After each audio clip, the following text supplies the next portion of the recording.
The lord. గట్టిగా చెప్పండి, ఇంకొక్కసారి చెప్పండి, ఇంకొక్కసారి. హల్లెలూయా. రెండు చేతులు పైకెత్తండి చూద్దాం. ఎంత ఎత్తగలరు? ఎంత ఎత్తగలరు? హల్లెలూయా. నేను హల్లెలూయా అంటే మీరు దేవునికి స్తోత్రం అని చెప్పాలి. హల్లెలూయా గట్టి చెప్పాలి. ఏం చెప్పట్లా, దేవుని స్తోత్రం అని చెప్పాలి. హల్లెలూయా గట్టి చెప్పండి, దేవునికి స్తోత్రం. అబ్బాయా, చేతులైతే ఎత్తారు కానీ నోటి మాట మాత్రం రావటంలే. కొత్త పద్ధతిలా ఉందా? దేవునికి స్తుతి చెల్లించడంలో సిగ్గుపడాల్సిన పనేమి లేదు. ఇది పెంతెకోస్తు వాళ్ళ సొమ్మేం కాదు. ఇది దేవుని స్తుతించటం అనేది ప్రతి వారి యొక్క బాధ్యత. స్తుతి చేయుట యథార్థవంతులకు శోభస్కరం. ఆయన ఎక్కడ ఆసీనుడై ఉంటాడు? ఇశ్రాయేలు చేయు స్తుతుల మీద ఆసీనుడై ఉంటాడు. కనుక ఇది ఎవరో సొత్తు అని చెప్పి మనం దీన్ని విషయం సిగ్గుపడిన. ఇంకో మాట చెప్పమంటారా? ప్రపంచంలో మీరు ఏ దేశానికి వెళ్ళినా, ఏ భాష వారికి మధ్యకు వెళ్ళినా వాళ్ళు క్రైస్తవులో కాదో తెలుసుకోవాలంటే ఒక్క మాట చాలు. ఏంటది? హల్లెలూయా. హల్లెలూయా అనగానే ఎదురు వాళ్ళు ఏం చేస్తారు? క్రైస్తవులు అయితే హల్లెలూయా మనవాళ్ళే అనుకుంటారు. ప్రైజ్ ది లార్డ్ అంటే తెలుగుడికి అర్థం కాదు. అలాగే ఏ భాష ఎవరికి అర్థం కాదు. కానీ హల్లెలూయా అనేది యూనివర్సల్ వర్డ్. ప్రపంచమంతటిలో ప్రతి క్రైస్తవుడికి తెలిసిన మాట ఏంటి? చెప్పండి గట్టిగా, గట్టిగా చెప్పండి, ఇంకోసారి గట్టిగా. బైబిల్లో ఎన్నిసార్లు రాసిందో హల్లెలూయా అని కదా. మనం దాన్ని ఒమిట్ చేయనక్కర్లా. ఫిలిప్ గారు ప్రతిసారి చెప్పేవాడు హల్లెలూయా చెప్పండి అన్నాడు తెలుగులో ఆయన. కనుక హల్లెలూయా అంటే నేను హల్లెలూయా అని మీరేం చెప్పాలి? నేను దేవుని స్తోత్రం మీరేం చెప్పాలి? దేవుని స్తుతించుడి. హల్లెలూయా అంటే ఏంటి? దేవుని స్తుతించుడి అని. నేను స్తుతించుడి అంటుంటే మీరు కూడా స్తుతించండి అంటే ఎవరు స్తుతించేది కదా. కాబట్టి మన హల్లెలూయా నేనంటే మీరేం చెప్పాలి? గట్టిగా చెప్పండి. ఇప్పుడు చూద్దామా? చెప్తారా? రైట్. హల్లెలూయా, దేవుని స్తోత్రం. వెరీ గుడ్, దారిలోకి వచ్చేసారు. రైట్. మనము ఈ కూడికల యొక్క అంశంలోకి వద్దాం. దయచేసి రండి. మొదట ఏం రాసిందో చూడండి. మార్కు సువార్త 16వ అధ్యాయము. చెప్పండి, 16వ వచనం. చదువు, అందరం కలిసి చదువుదామా? మార్కు సువార్త 16వ అధ్యాయము 16వ వచనం అందరం కలిపి చదువుకుందాం. నమ్మి బాప్తిస్మం పొందినవాడు రక్షింపబడును, నమ్మని వానికి శిక్ష విధింపబడును.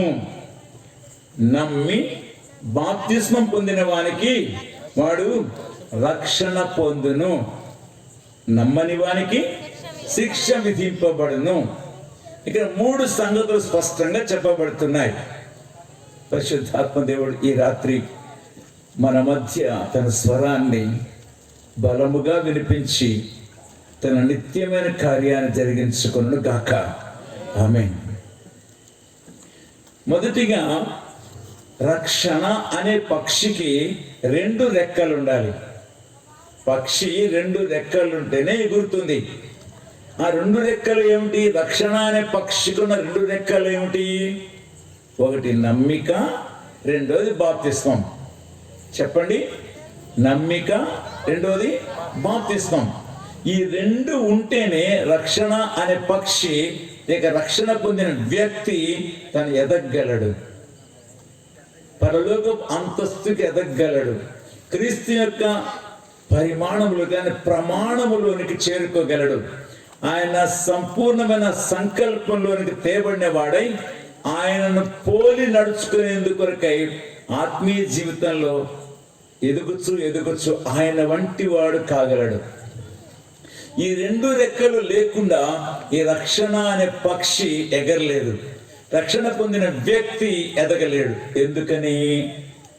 38వ వచనము అపోస్తల కార్యాలు 2వ అధ్యాయంలో, అపోస్తల 2వ అధ్యాయం 38వ వచనంలో పేతురు, మీరు మారు మనస్సు పొంది పాప క్షమాపణ నిమిత్తము ప్రతి వాడును యేసుక్రీస్తు నామమున బాప్తిస్మం పొందుడి, అప్పుడు పరిశుద్ధాత్మ వరము పొందుదురు. కనుక పరిశుద్ధాత్మ అనేటువంటి వరము గిఫ్ట్. ఇది గిఫ్ట్. ఇది రా రా రా రా రా అంటే వచ్చేది కాదు.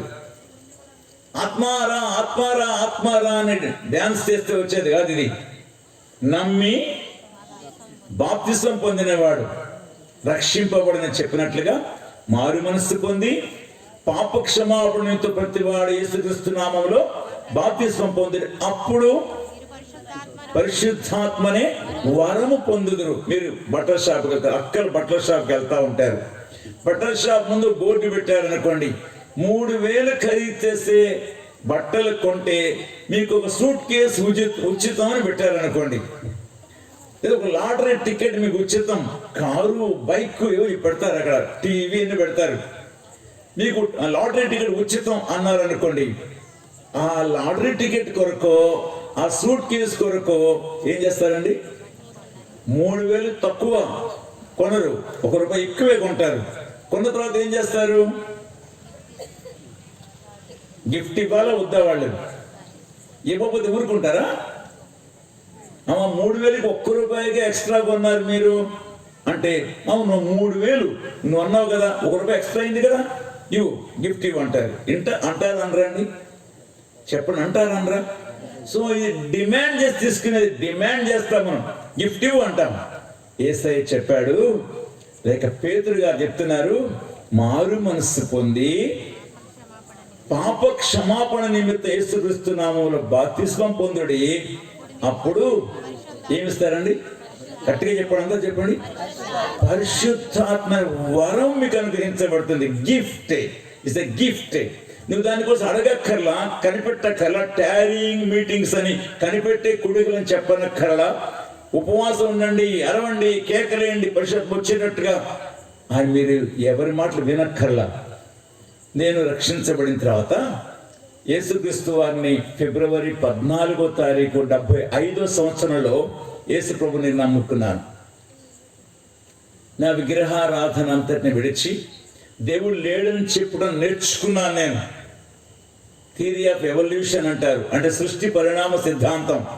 అంటే ఏకకణజీవి, బహుకణజీవి, తర్వాత కోతి నుంచి మనిషి వచ్చాడు అనేటువంటి సృష్టి పరిణామ సిద్ధాంతానికి స్పెషల్ ట్రైనింగ్ అయ్యాను వికారాబాద్లో.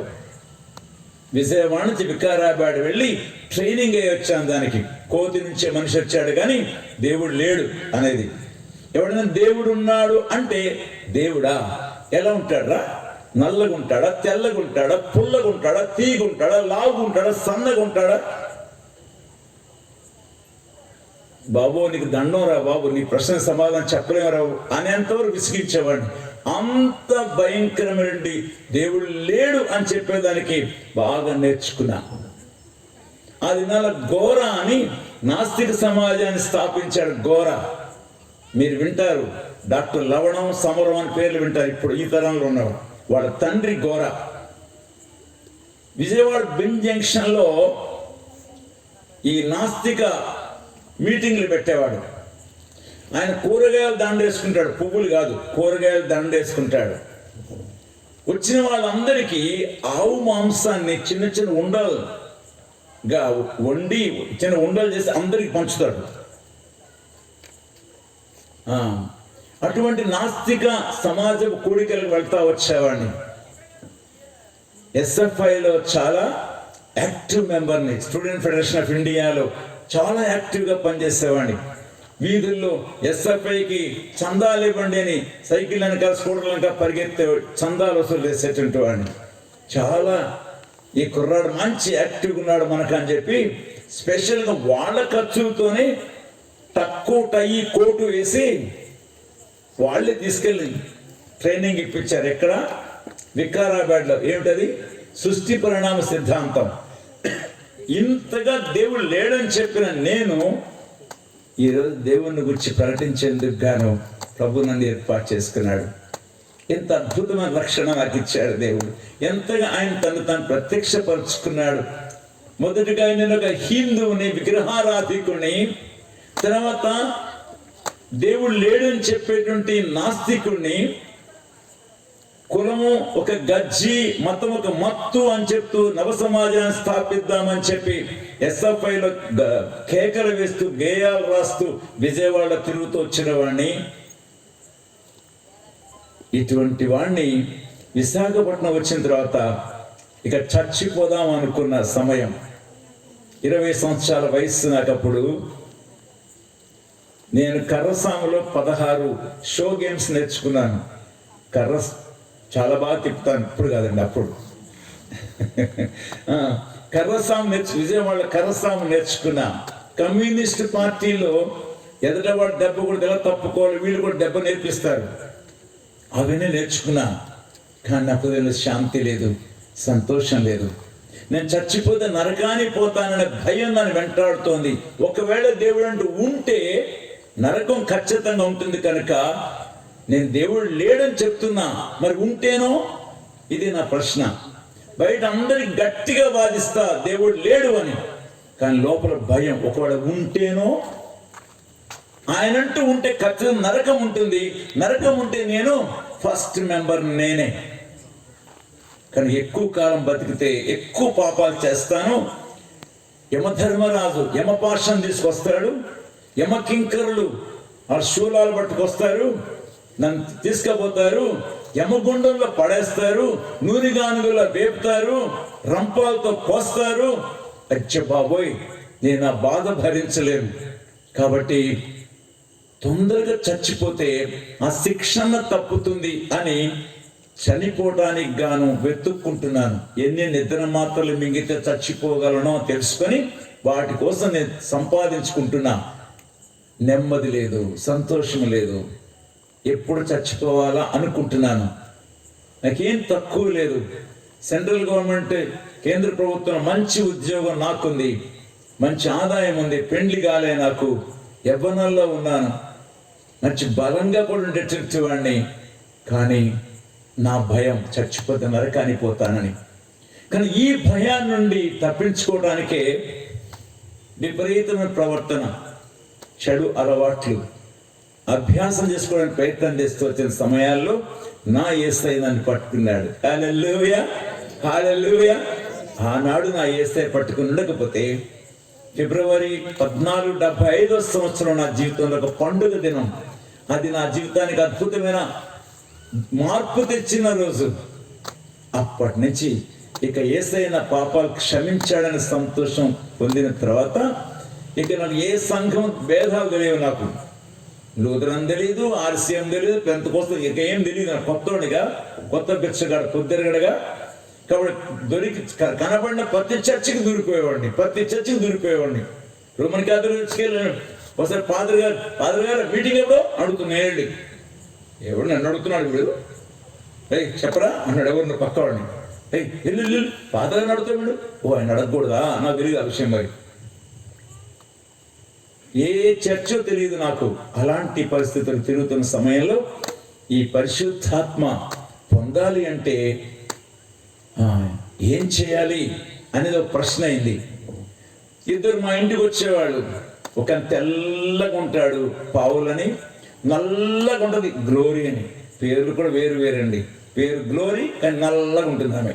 ఈయన పేరు పౌలు, తెల్లగా ఉంటాడు. వీరిద్దరూ వచ్చేవాడు నెల మొదటి వారంలో. ఎందుకు ప్రార్థన చేస్తామండి? ఎందుకు ప్రార్థన చేస్తారు? గిఫ్ట్ కోసం.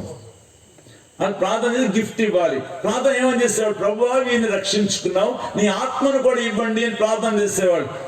ఓరు నాయన, ఇదేమిట్రా బాబు, విగ్రహాలు విడిచిపెట్టాను, ఆ నాస్తికత్వాన్ని వదిలిపెట్టాను, ఆ సృష్టి పరిణామ సిద్ధాంతం SFI వాళ్ళని వదిలిపెట్టాను, ఇప్పుడు చనిపోకుండా బ్రతకాలన్న ఆశ దేవుడు నాకు అనుగ్రహించాడు, రక్షణ పొందే ఆనందం నాకు కలిగి ఉన్నాను, మరి ఇదేమిటి, ఈ ఆత్మను ఎట్లా పొందాలి? ఆ దేవుడు చెప్పండి సార్ అనేవాడు. చెప్తాం అనేవాడు. అబ్బా, తెలుగు మరి మాట్లాడతారులేండి. చెప్తాం ఎప్పుడు చెప్తాడు? గిఫ్ట్ పట్టుకుపోయేవాడు ప్రతి నెల వచ్చి, అంతే. చాలా కష్టంలో ఉన్నా నేను. ఏంటి నాకు పెద్ద సమస్య అయిపోయింది. అదేదో పరిశుద్ధాత్మ అంట, అది పొందాలంట, ఎట్లా పొందాలో తెలియదు. ఎంత అన్ని విడిచి వచ్చాను యేసయ్యలోకి, అందరూ నన్ను విడిచిపెట్టిన యేసయ్యని వెంబడిస్తున్నాను. ఆ పరిశుద్ధాత్మ అంటే ఏమిటో తెలియట్లేదా, ఎట్లా పొందాలో తెలియదు. నాకు చాలా సమస్యాత్మకంగా తయారైంది నాకు. అప్పుడు ఒక ఆయన అన్నాడు, శాలం ప్రార్థనా మందిరంలో బ్రదర్ మార్టిన్ గారు ఉన్నారు, నేను అక్కడనే ప్రభువుని అంగీకరించింది. అయితే నేను అన్ని చర్చస్ తిరుగుతున్నా, అక్కడే కాకుండా అక్కడ బైబిల్ స్టడీ చేస్తా ఉన్నారు, అక్కడికి వెళ్ళండి అన్నారు. ఓ అలాగనా, ప్రతి గురువారం బైబిల్ స్టడీయా? ఆ రోజు వెళ్ళంగానే ఆయన ప్రకటన చేస్తా ఉన్నాడు, ఈ రోజు దేవుని రాజ్యంలోకి వచ్చిన చివరి వర్తమానాన్ని దేవుడు నాకు ఇచ్చాడు. వచ్చే వారం నుంచి పరిశుద్ధాత్మ మీద ధ్యానం చేయమని ప్రభు చెప్తున్నాడు అన్నాడు. నేను కరెక్ట్గా అప్పుడే వెళ్ళా. నేను వచ్చాను, నాకు తెలుసా అండి, దేవుని ఆత్మ అద్భుతంగా నా విషయంలో ఈ ప్రకటన చేయించాడు. కనుక 2 నిండు సంవత్సరాలు పరిశుద్ధాత్మ మీద ఆయన బైబిల్ స్టడీ చేస్తాడు, బైబిల్ పఠనం చేశాడు. కనుక అన్ని జాగ్రత్తగా రాసుకుంటాను. నేను విని వెళ్ళిపోయేవాడిని కాదు. నా అలవాటు ఏంటంటే ఈ రోజు వరకు కూడా వాక్యాన్ని జాగ్రత్తగా రాసుకుంటాను. 200 పేజీల పుస్తకాలు పూర్తయ్యాయి. ఒకరోజు వచ్చారు, ప్రార్థన చేయడానికి వచ్చారు. ఎవరు? గ్లోరీను పౌలు గారు ఇద్దరు వచ్చారు. నేను నిద్రపోతున్నా, నైట్ డ్యూటీకి వెళ్ళి వచ్చినాను, పండుకున్నాను. అమ్మగారు లేపండి అయ్యగారిని అంటే, అయ్యగారు అలసిపోయారు, మీరు మాకు ప్రార్థన చేయండిలే అంటే, లేదు లేపండి అన్నారు. ఎందుకు? ఇంకే కానుక రావాలి కదా మరి. నేనే కానుక, ఆమె అసలు ఇవ్వదు, ఆమె చాలా స్ట్రిక్ట్గా ఉంటుంది కాబట్టి ఆమె ఉంటే ఇవ్వదు, అందుకే నేనే ఇవ్వాలి. లేపండి అంటున్నాడు. నేను మెలకుగానే ఉన్నా, లేచా. బ్రదర్ సంతోషం, కూర్చోండి, ప్రార్థన చేద్దాంలే, కూర్చోండి. అమ్మ మంచి కాఫీ పెట్టమ్మా అని చెప్పి కూర్చోబెట్టినా. ఒక్కసారి మీరు బైబిల్ తీయండి అని చెప్పి నేను మొదలు పెట్టినా. దీన్ని ఏమంటారు? ఇది నా అనుభవం. ఇప్పుడు ఏమంటారు అంటే, మీరు ఆత్మను పొందే ఉంటారు బ్రదర్ అని. పొందే ఉంటారా? ఇంతకాలం నాలో అనుమానం పెట్టి రోజు ప్రతి నెల ఏం చేస్తున్నారు? పైసలు సంపాదిస్తా ఉన్నారు. లేండి, గడప దిగండి, కాఫీ తాగేస్తే వెళ్ళండి, అప్పటికి గడప దిగండి. ఎప్పుడు నా గడప ఎక్కొద్దు. ఎంతమందికి అనుమానం పెట్టి మీరు ధన సంపాదన చేస్తారో మీరు వద్దు, ఇక రావద్దు నా ఇంటికి, ఫీలరా. అదే అనేక స్థలాల్లో నా ఉద్యోగ విషయంలో రాయ్పూర్ అని, బొంగైగామని, రూర్కెలా అని, దామన్జోడిని చాలా స్థలాలు తిరుగుతూ వచ్చేవాడిని. నా ఉద్యోగ రీత్యా వెళ్ళిన ప్రతి స్థలంలో కూడా ఇదే నాకు బోధించిన బోధన స్థాపిస్తూ వచ్చిన వాడిని. ప్రభు నన్ను ఎవరికి తల వంచకుండా చేశాడు. ఏ తప్పుడు బోధలకి తల వంచకుండా నన్ను కాపాడాడు. కాబట్టి నేనేమంటున్నాను, పరిశుద్ధాత్మ అనేది వరం, అంతేకాని ఇదేమి కనిపెడితే రా రా రా అంటూ వచ్చేది కాదు. ఇది ఆయన ఎప్పుడో వచ్చేసాడు ఈ లోకానికి. ఇప్పుడు పరిశుద్ధాత్మ యుగం, తండ్రి యుగము, కుమారుని యుగము, పరిశుద్ధాత్మ యుగం. అంత అద్భుతమైనటువంటి పరిశుద్ధాత్మ దేవుని మన హృదయంలోనికి ఆయన అనుగ్రహిస్తుంటే అనుమానంతో చంపడం ఎందుకు, మనల్ని ఉద్రేకంతో మనల్ని తప్పుతో పట్టించడం ఎందుకు? పిఎం సామ్యుయల్ గారని ఐపీసీ పెంతెకోస్తు సంఘం యొక్క అపోస్తలులు ఉన్న దినాలలో నేను ఈ ఆత్మ కోసం నానా తంటాలు పడ్డాను. గట్టిగా అరిసేవాడిని, కేకలేసేవాడిని, కింద దొరలేవాడిని. ఏంటి దొరుకుతున్నాను, ఏంటి వచ్చేది కదా, రావట్లేదు నాకు అనుకున్నాను. చూసారా, నా ప్రయత్నాలన్నిటిలో నా దేవుడు నాకు విమోచన ఇచ్చాడు. ఇది వరం, దీనికోసం కనిపెట్టేది కాదు, వరం ఇది. చెప్పారు 24వ అధ్యాయము 48వ వచనంలో చెప్పారు, 49వ వచనంలో మీరు పైనుండి శక్తి పొందే వరకు పట్టణంలో నిలిచి ఉండని చెప్పారుగా. కాబట్టి మనం కూడా పైనుండి శక్తి పొందే వరకు నిలిచి ఉందాం, కనిపెడదాం అంటారు. యేసయ్య చెప్పింది అప్పటికి ఇంకా పరిశుద్ధాత్మ రాలేదు కనుక యెరూషలేము పట్టణంలో నిలిచి ఉండని చెప్పారు. వారు నిలిచి ఉన్నారు, ప్రార్థిస్తూ వచ్చారు. 10 దినాలు ప్రార్థన చేస్తూ వచ్చారు. ఆత్మదేవుడి లోకానికి రానే వచ్చాడు. వాగ్దానం చేస్తున్నది ఆయన నెరవేర్చాడు. అప్పటి నుండి ఈ లోకం సంచరిస్తూ ఉన్నాడు. పరిశుద్ధాత్మ ద్వారా తప్ప ఎవడును క్రీస్తును ప్రభు అని చెప్పలేడు. పరిశుద్ధాత్మ ద్వారా తప్ప ఎవడు క్రీస్తుని ప్రభు అని చెప్పలేడు. క్రీస్తుని ప్రభు అని చెప్పిన తర్వాత బయట నుండి దేవుని ఆత్మ ద్వారా దేవుని వాక్యం అందించబడుతున్నప్పుడు మన క్రీస్తు ప్రభువుని ప్రభువుగా అంగీకరించినప్పుడు మన హృదయం మీరు దేవుని ఆలయమై ఉన్నారనియు దేవుని ఆత్మ మీలో నివసించుచున్నాడనియు మీరెరుగరా. మీ దేహము దేవుని చేత మీకు అనుగ్రహించబడి దేవుని పరిశుద్ధాత్మక ఆలయమై ఉన్నదని మీరెరుగరా.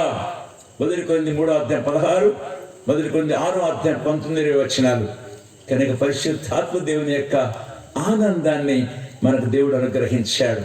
రోమాపత్రిక 14:17 వచనం చదవండి ఎవరైనా.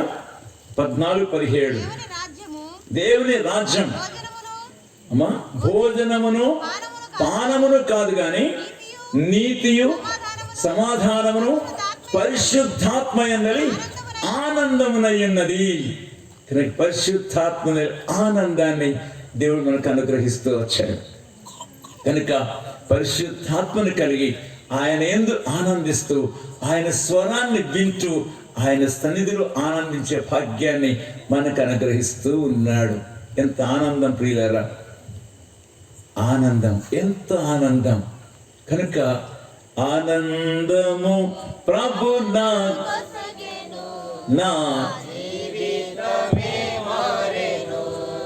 ఆనందము ప్రభు నాకు సగెను, నా జీవితమే మారెను. నా మందు యేసు వచ్చెను, నా జీవిత రాజాయను. నా మందు యేసు వచ్చెను, నా జీవిత రాజాయను. ఆనందము ప్రభు నాకు సగెను, నా జీవితమే మారెను. ఆనందము ప్రభు వాడు పాడండి. ఆనందము ప్రభు నాకు సగెను, నా జీవితమే మారెను. ప్రియులారా, ఈ ఆనందాన్ని, ఆనందం అనే మాటను మన ఫిలిప్పీ పత్రికలో 7 సార్లు చూస్తాం. సంతోషం అనే మాట 7 సార్లు చూస్తాం. సంతోషానికి ఆనందానికి ఉన్న వ్యత్యాసం ఏమిటి? సంతోషం అంటే హ్యాపీ, ఆనందం అంటే Joy. Happy comes by happenings, అంటే జరిగిన సంఘటనల బట్టి సంతోషం వస్తుంది. కట్టాలన్న లాటరీ పేలింది అనుకోండి, నీకు అబ్బా గుండె జాగ్రత్త పట్టుకోవాలి కదా, గుండె గట్టిగా పట్టుకోవాలి, ఎక్కడ ఆగిపోతుందని ఎంత ఆనందమో చెప్పలేము కదండి. అందరూ చెప్పేస్తాం. రామి రామామణిగా మారు, వేషమెల్ల మారు, భాష మారు, మారని దొక్క మలినంపు బుద్ధియే విశ్వదాభిరామ విసకేసి తోమా. ఏంటండి రామి, వసై రామి అని పిలిచేవాళ్ళంట. ఒక పని మనిషి రామి. తటాలన లాటరీ పేలిందంట. ఇప్పుడు ఈమె ఏమైపోయింది ఏమండి? రామామణి గారు అని పిలుస్తున్నాడు ఇప్పుడు ఈమెని. ఎందుకు? వేషమెల్ల మారు. అంతకు ఏం బట్టలు కట్టేది? పని మనిషిలా ఉండేది. ఇప్పుడైతే పట్టు చీరలు కడుతుంది కదండి. వేషమెల్ల మారు, భాష మారు. ఏమిటే అంటుంది ఇప్పుడు. అందరూ ఏమే అనేవాళ్ళు అప్పుడు. ఇప్పుడేమో ఈమె అంటది ఏమిటే ఉంటుంది. వేషమెల్ల మారు, భాష మారు, మారని దొక్క మలినంపు బుద్ధి. మారంది ఏమిటి? మలినంపు బుద్ధి. అది మాత్రం మారదు. నా ప్రియులారా, జ్ఞాపకం చేస్తుంది ఏంటంటే, సంతోషం అనేది సంఘటనల బట్టి వస్తుంది. పరీక్ష పాస్ అయితే సంతోషం, పెళ్లిలో భలే సంతోషం. ఎంతసేపు ఉంటుంది అది? ఎవరు అడిగాడంట, ఓ మిషనరీ గారు పాస్టర్ గారిని అడిగాడు, పాస్టర్ గారు ఎలా ఉంది మీ వివాహ జీవితం? అన్నా పరమగీతాల్లో ఉన్నామన్నా అన్నాడు మొదటి సంవత్సరం. వెరీ గుడ్, బాగుందండి. రెండో సంవత్సరం కలిసేట, పాస్టర్ గారు ఎలా ఉంది వివాహ జీవితం? ప్రసంగిలోకి వచ్చామన్నా అన్నాడంట. ఎంతో చేసుకున్నాను రా పెళ్ళి అని. వ్యర్థము వ్యర్థము వ్యర్థము అన్నట్ట. మూడో సంవత్సరం మళ్ళీ కలిసేట, ఏమండి పాస్టర్ గారు ఎలా ఉంది మీ వివాహ జీవితం? అంటే విలాప గీతాల్లో ఉన్నామన్నా అన్నట్ట. విలాప గీతాలకు వచ్చేసామండి. చూసారా, ఇదే సంతోషము. పెళ్లినాడు సంతోషం ఆ రాత్రే పోతుంది, మొదలైతుంది అప్పటి నుంచే కదా. కానీ జాయ్ అనేది ఇది శాశ్వతమైంది, పరిశుద్ధాత్మ ద్వారా పొందేది. ఇది పరిశుద్ధాత్మను గ్రహించేది, రక్షణ వల్ల వచ్చే ఆనందం. ఇది పరిశుద్ధాత్మను కలిగే ఆనందం. ఇది ఎవ్వరు తీసివేయలేనిది. ఇది ఎవ్వరు తీసివేయలేనిది. ఈ ఆనందాన్ని ప్రభు నీకు నాకు ఇవ్వాలని కోరుతున్నాడు. చెల్లి, నా తమ్ముడా, ఒకవేళ నాకంటే పెద్దాడవైతే నా అన్న, నా అక్క అని పిలుస్తా ఉన్నా. యవ్వన బిడ్డలారా, మీరు ఈ ఆనందాన్ని పొందారా? ఈ రక్షణ ఆనందం మీ హృదయంలో ఉందా? నేను రక్షింపబడి తిని అని చెప్పే ధైర్యం నీకుందా? నా పేరు పరలోకంలో జీవగ్రంథంలో రాయబడింది. ఇక్కడ ఎంఆర్ఓ ఆఫీసులో రాయబడితే నీకు ఆధార్ కార్డు వచ్చింది.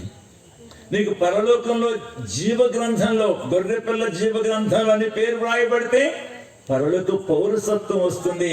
ఫిలిప్పీ 3:20-21 వచ్చిన ప్రకారం ఏమొస్తుంది? పరలోకపు పౌరసత్వం వస్తుంది.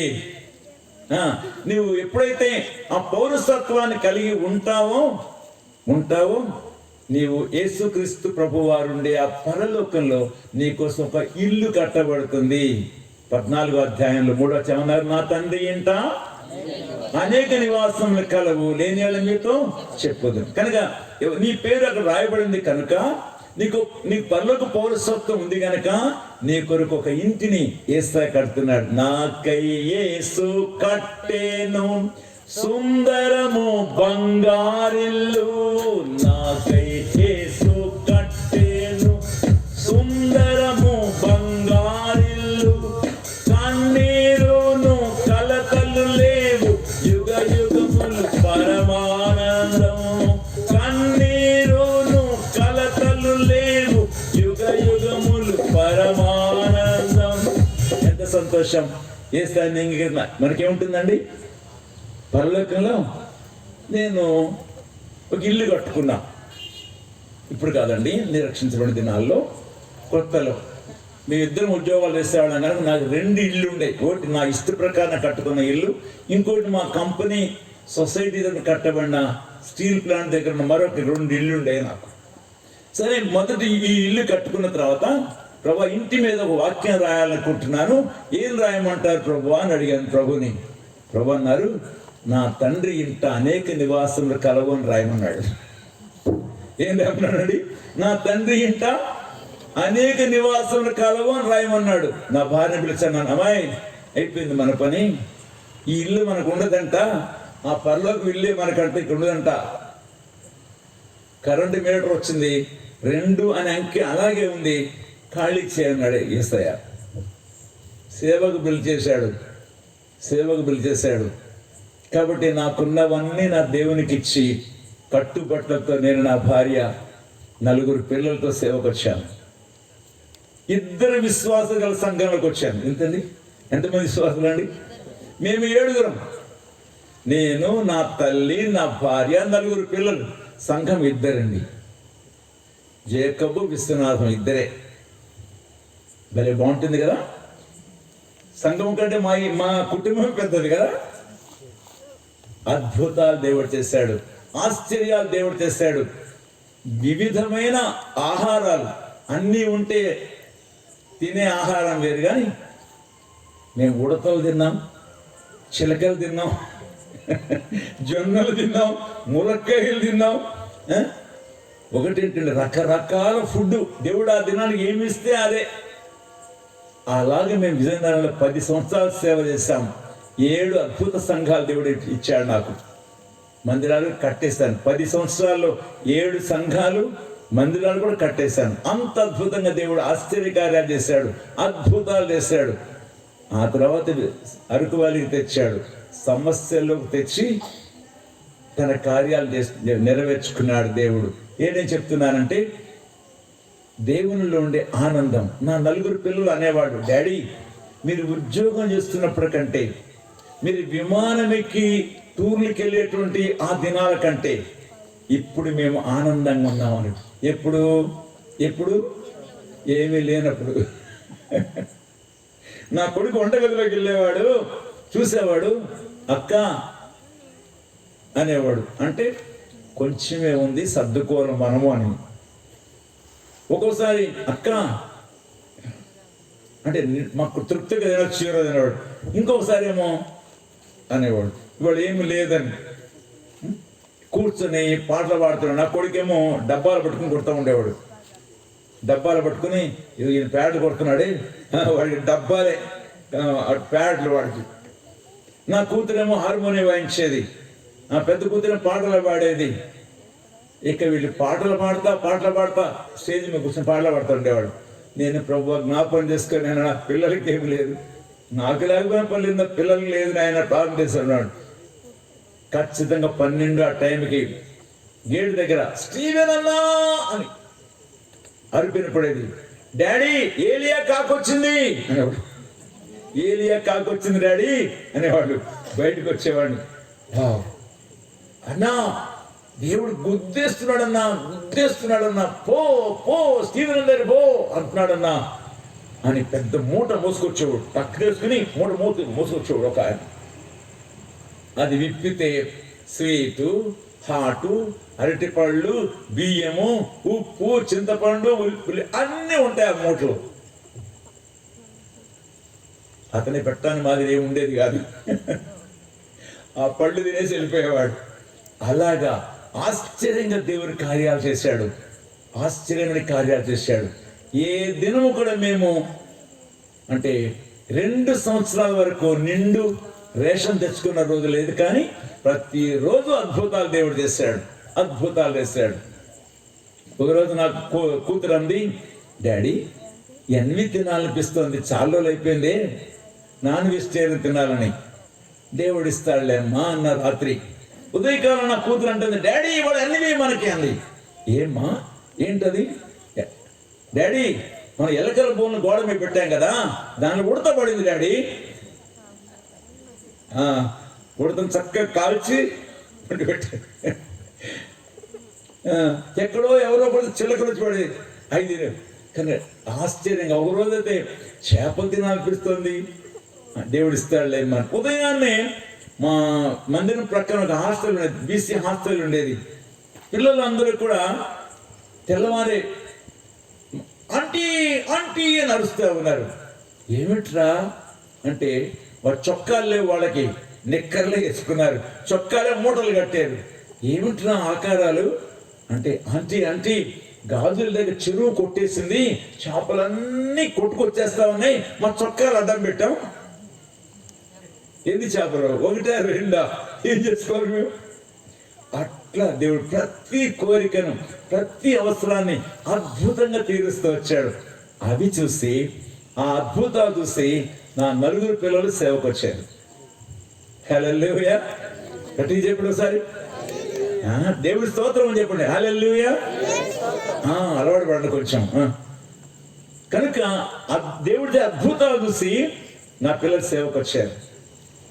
నా 4 పిల్లలు సేవకులు అయ్యారంటే కారణం దేవుడు చేసిన అద్భుతాలు.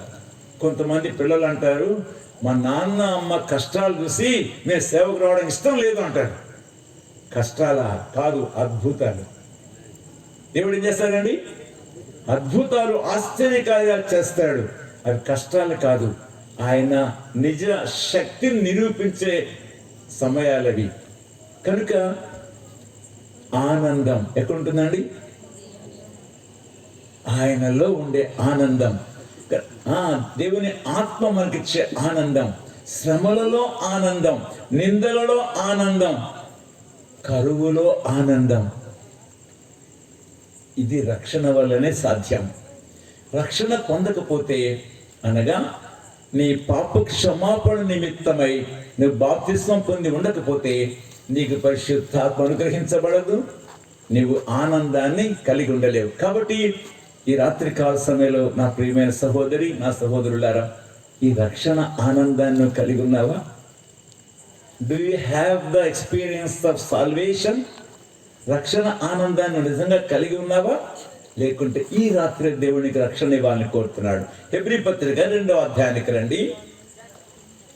ఇది గొప్ప రక్షణ అనే మాటను చూస్తాం. దయచేసి రండి. ఎంతమంది? ఎంతదమ్మా? ఎంతమ్మది? కాదు, రక్షణ ఎంత? ఎంత గొప్ప? ఎంత గొప్ప? చూపించండి, ఎంత గొప్ప చెప్పండి. ఇంత గొప్ప రక్షణ. ఏ రక్షణ ఇది? సో గ్రేట్ సాల్వేషన్ అంటాడు ఇంగ్లీష్. So great salvation. ఇది గొప్ప రక్షణ. ఇది అబ్బా, ఇంత గొప్ప రక్షణను నిర్లక్ష్యము చేసినాడలా ఎలా తప్పించుకుంటావు చెల్లి? ఎలా తప్పించుకుంటావు తమ్ముడా? It's a great salvation.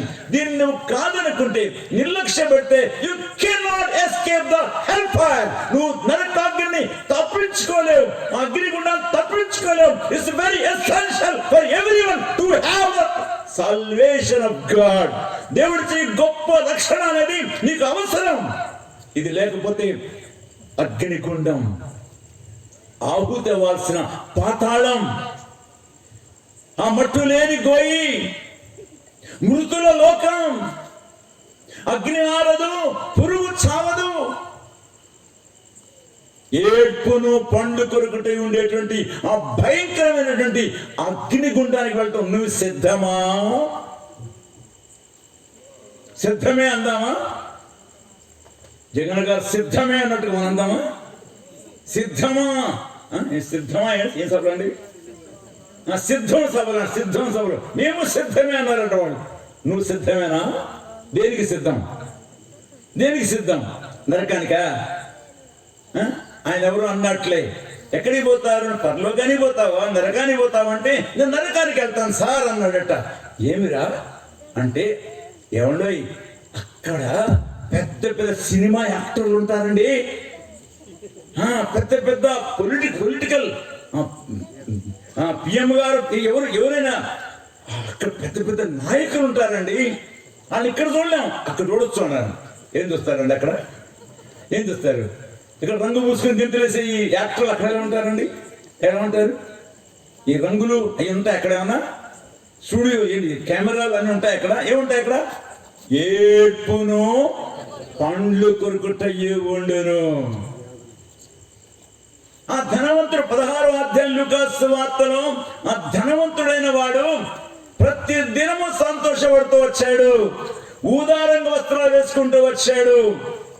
నీవు నీ జీవితం అంతటిలో కూడా సుఖపడుతూ వచ్చావన్నాడు అబ్రహాము. ఇంతగా సుఖపడిన వాడు ఏనాడు కూడా కురుపులతో ఉన్న ఆ లాజరును, ఆశ్రయం లేనివాడు, ఆప్తులు లేనివాడు, ఆహారం లేనివాడు, ఆరోగ్యం లేనివాడు,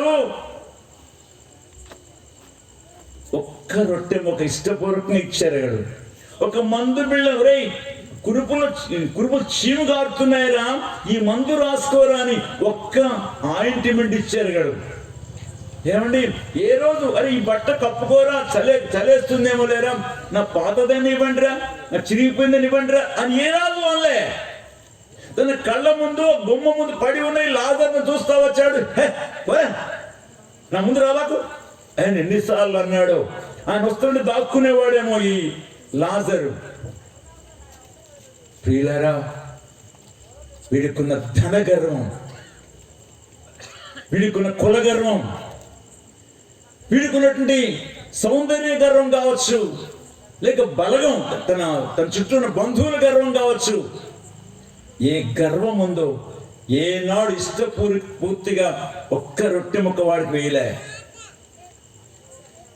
కుక్కలు ఇష్టానుసారంగా తిరిగిపోయిన వాడి బల్ల చుట్టూ చేరుతుంటే కుక్కలే తీసుకెళ్ళేవి. తోకవాపులు అనేయేమో కుక్కలు చక్క వాటి వెంట వెళ్ళేవాడు. పాప అవి కూడా జాలు తెరిచాయి. ఆ రొట్టెల కోసం పోట్లాడు కోసం కుక్కలే నోటితో తోసేదేమో, తిను లాజరునే ఏమో. ఆ కుక్కలే తన చుట్టూ ఉండేయేమో. కారుతున్న రసిని నాలుకతో నాకుతూ శుభ్రం చేస్తుండేయేమో. లాజరు తినటానికి లేదు, ఒక ఆశ్రయం లేదు, ఆరోగ్యం లేదు, ఆప్తులు లేరు, ఆహారం లేదు. అయినా తనలో ఏముందండి? విశ్వాసం ఉంది. ఏముందండి? విశ్వాసం ఉంది. 5వ అధ్యాయము 1 యోహాను పత్రిక 1 వచనంలో, మొదటి యోహాను 5వ అధ్యాయం 1 వచనంలో, యేసే క్రీస్తు ఉన్నాడని నమ్ము ప్రతివాడు దేవుని మూలముగా పుట్టి ఉన్నాడు. హల్లెలూయా. దేవుని మూలముగా పుట్టి ఉన్నాడు. యేసే క్రీస్తుని, యేసే నా రక్షకుడను నమ్మి ఉంటే నీవు కూడా దేవుని మూలంగా పుట్టినవాడవు, అంటే దేవుని కుమారుడు అవుతావు, దేవుని కుమార్తె అవుతావు. లాజరు ఈ విశ్వాసాన్ని కలిగిన వాడు. ఒక దినం వచ్చింది, మరణం వచ్చింది. మరణము వాత్సున్ లోకము ముగియున్. ఆ మరణము వాత్సున్ లోకము ముగియున్. మానవులకు కృపాకాలము దాటిపోవును. మానవులకు కృపాకాలము దాటిపోవును. నేను పనిచేస్తున్న కంపెనీలో ఒక నర్స్ ఉండేది. ఆమె తండ్రి ఆమె దగ్గర ఉండేవాడు. ఉదయాన్నే వెళ్ళి, డాడీ లేకండి కాఫీ తాగండి అంటే మాట్లాడలే. పోయింది. తన డ్యూటీకి సిద్ధమైపోయి అంత గౌన్ అంతా వేసుకుని డాడీకి కాఫీ ఇచ్చేద్దామని రూమ్లోకి వెళ్ళింది. పిలిచింది, పలకలే. లేకండి డాడీ, నాకు డ్యూటీకి టైం అయిపోయింది అంటూ దుప్పటి తీసింది. కండ చీమలు ముఖం మీద పాగుతున్నాయి. ఏం చీమలు అండి? మీరు చూసారా? నల్ల పెద్ద పెద్ద చీమలు ఉంటాయి కదా, గండు చీమలు అంటారా? ఆ గండు చీమలు ముఖం పాగుతున్నాయి. రాత్రి ఎప్పుడు చచ్చిపోయాడో కళ్ళు చీమలు తినేశాయి. చూడండి, రాత్రి బాగానే పండుకున్నాడు, కానీ ఉదయానికి లేవలే. నేను ఒకరోజు ఇంటికి వచ్చాను. ఆ వీధి చివర ఉన్నటువంటి కాంతరాజు అనేటువంటి మన సహోదరుడే పరిగెత్తుకుని వచ్చాడు. అన్నా మా డాడీ అన్నాడు. ఏమైంది? ఏం చెప్పనన్నా, రాత్రి పనిమాల అడిగాడు, చపాతీ చేసి పెట్టమ్మా, అరే చేపలు తీసుకురారా అన్నాడు. చేపలు తీసుకొచ్చాను, చేపలతో తిన్నాడు. పడకుర్చీలో పండుకున్నాడు, బేవమని తేపాడు, ఇంక లేగలేదన్నా. ఎవడు ఏ గండం అంటే ముద్ద గండం అంటారు కదండి. చక్క కడుపు నిండా తిన్నాడు, తలవా చేశాడు. అయ్యో, చనిపోయాడు. మరణం అనేది చెప్పి రాదు, వచ్చిన తర్వాత అందరికీ చెప్పాలి. మరణము వాత్సన్. నా చెల్లి, నా తమ్ముడా, మరణపు గంట మోగుతుంది, నువ్వు ఆపలే. రేపు రావయ్యా అని అనలేవు. నువ్వు రేపు ఉదయం రావయ్యా, ఇప్పుడు నాకు పని లేదు, నాకు కొంచెం పని ఉంది అని అనలేవు. నాకు పెళ్ళి అవ్వలేదు అనలేవు, నా చదువు పూర్తవలేదు అనలేవు, నా కూతురికి ఇంకా సంబంధం చూడలేదు అనలేవు, నా ఇల్లు పూర్తవలేదు అనలేవు. నీవేమి సాకు చెప్పలేవు. బలవంతంగా కరుణ లేని మరణం కనికరం లేకుండా ఈడ్చుకొని పోతుంది. ఎక్కడుంటావు? మరణం నీకు వచ్చినప్పుడు నీలో నుండి నీ ప్రాణం వెళ్ళిపోతుంది. శరీరం ఏమైపోతుంది? నిర్జీవం అయిపోతుంది. ఈ మధ్య రష్యాలో ఒక హార్ట్ ప్రాబ్లమ్ని డీల్ చేస్తూ వచ్చారు. అంటే గుండె విషయంలో వారు ఒక మనం ప్రత్యేకమైన చికిత్స చేస్తాం, ట్రీట్మెంట్ చేస్తా ఉన్నారు. దాన్ని చేస్తున్నప్పుడుగా సోఫిస్టికేటెడ్ కెమెరాస్ అన్ని దానిలో ఫిక్స్ చేశారు. అంటే చాలా సున్నితమైన దాన్ని కూడా ఫోటో తీయగలిగే కెమెరాస్ని ఆ క్యాబిన్లో ఫిక్స్ చేశారు, ఆపరేషన్ థియేటర్లో ఫిక్స్ చేశారు. వీళ్ళు చాలా డాక్టర్స్ అందరూ చాలా బాగా ఆపరేట్ చేస్తారు. ఆపరేషన్ సక్సెస్, కానీ పేషెంట్ డైడ్. ఆపరేషన్ సక్సెస్ అయింది, పేషెంట్ మాత్రం చచ్చిపోయాడు. వీళ్ళకి అర్థం కాలే మనం ఏం తప్పు చేసాం మనం అని కూర్చొని మళ్ళా రిహార్స్ అంటే మన పెద్ద స్క్రీన్ మీద ఇదంతా కూడా మనం చూస్తూ ఉన్నారు. ఏం జరిగిందో అని, ఏ తప్పు జరిగిందో అని ఇదంతా కూడా పెద్ద తెర మీద చూస్తూ ఉన్నారు. చూస్తూ ఉండగా అతను చనిపోయే సమయంలో అతని వంటి ఆకారం, వెలుగు వలె ఉన్న అతని వంటి ఆకారం బయటికి వెళ్ళిపోవడం చూశారు. మళ్ళా మరి వెనక తిప్పారు, మళ్ళా చూశారు అతని వంటి ఆకారమే వెలుగులాగా పైకి వెళ్ళిపోతుంది. అర్థం కాలే వీళ్ళకి. ఎన్నిసార్లు చూసినా అది అతని ప్రాణం అని అర్థమవుతుంది. ప్రాణానికి శరీరం ఉండదు, కానీ ఆకారం ఉంటుంది. అందుకేగా పాతాళంలో పడిపోయినటువంటి ఈ ధనవంతుడు పరదేశంలో ఉన్నటువంటి లాజరును చూసి, అబ్రహామును చూసి గుర్తుపట్టి, తండ్రివైన అబ్రహామా, లాజరుని పంపవా, చిటికిన వెళ్ళి నీళ్ళలో ముంచిన నాలుక చల్లార్చడానికి లాజరుని పంపవా అంటున్నాడు. కానీ అబ్రహామును గుర్తుపట్టాడు ఎవరు? ధనవంతుడు. లాజరుని గుర్తుపట్టాడు. పరలోకంలో కూడా మన ఆకారాలు ఇలాగే ఉంటాయి. యేసయ్య తిరిగి లేచినప్పుడు ఎలా ఉన్నాడు? ఆకారం ఉందా ఆయనకి? లేదా? ఉందా? గుర్తుపట్టారా? ప్రభుత్వం చూపించుకున్నాడా? అదే ఆకారంతో పరలోకాన్ని ఆరోహణ అయ్యాడు కదా. ఇప్పుడు పరలోకానికి వెళ్తే యేసయ్యని చూస్తామా చూడమా? చూస్తాం. ఆయనకి ఎట్లా ఆకారం ఉందో నీకు నాకు ఆకారం ఉంటుంది. నరకంలోనైనా పరలోకంలోనైనా ఎక్కడుంటావు నీవు? ఎక్కడుంటావు నీవు? పరలోకానికి వెళ్తావా, నరకానికి పోతావా? ఒక ఆయన పాట పాడుతున్నాడంట, అంతే దినమున బోర నూదుచుండగానే పాట పాడతానని నేను అచ్చడ ఉంది అంటున్నాడంట. పాట పాడతాను, తాళం ఎక్కడికి వెళ్ళింది? కిందకి వెళ్ళింది. అచ్చడ ఉంది అన్నాడు. ఎక్కడ? ఓరి అవును, పగపగ నవ్వేశారు అందరూ. ఈ పాడబాడు ఎక్కడుంటాడు? నరకం ఉంటాడట. క్రిందనున్న పాతాళం. 30వ అధ్యాయము సామెతల గ్రంథం.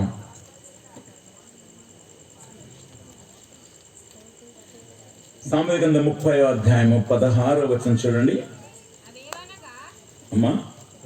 అదేవనగా పాతాళము, కనని గర్భము, నీరు చాలును అనని భూమి, చాలును అనని అగ్ని. ఏంటంటవి? జలగొక ఇమ్ము అని కూతురు ఇద్దరు గలరు, తృప్తి పడని 3 గలవు, చాలును అని పలుకున 4 గలవు. మొదటిది ఏంటేమో పాతాళం. పాతాళానికి తృప్తి ఉండదట. రా రా రా రా రా అంటది. రా, నీకోసమే రా రా, బోల్డ్ స్థలం ఉంది మా దగ్గర. మా పాతాళం బోల్డ్ స్థలం ఉంది. రా రా రా, విశాల మార్గంలో తిరుగుతున్న ప్రతి వాడిని రా, నీకోసమే నీకోసమే. కొన్ని చోట్ల పులి నోరు ఇలా ఉంటుందండి, కొన్ని ఊర్ల ముందు. చూసారంటారు? అంటే వాళ్ళు ఎడగలుగుతున్నారు. ఓహో, కరెక్ట్ చూపిస్తాను, సాతాన్ని చూపిస్తున్నాను. కనుక తెరవబడిన పాతాళపు నోటిలోనికి జొర్రం జారిపోతాం. అబ్బో, అక్కడ ఏముంటుందండి? అక్కడ ఏముంటుందమ్మా? అది పార్కా? ఏమండి, అదేమి రిక్రియేషన్ క్లబ్బా, లేక సినిమా హాలా? ఏముంటుంది అక్కడ? అగ్ని ఆరదు, పురుగు చావదు.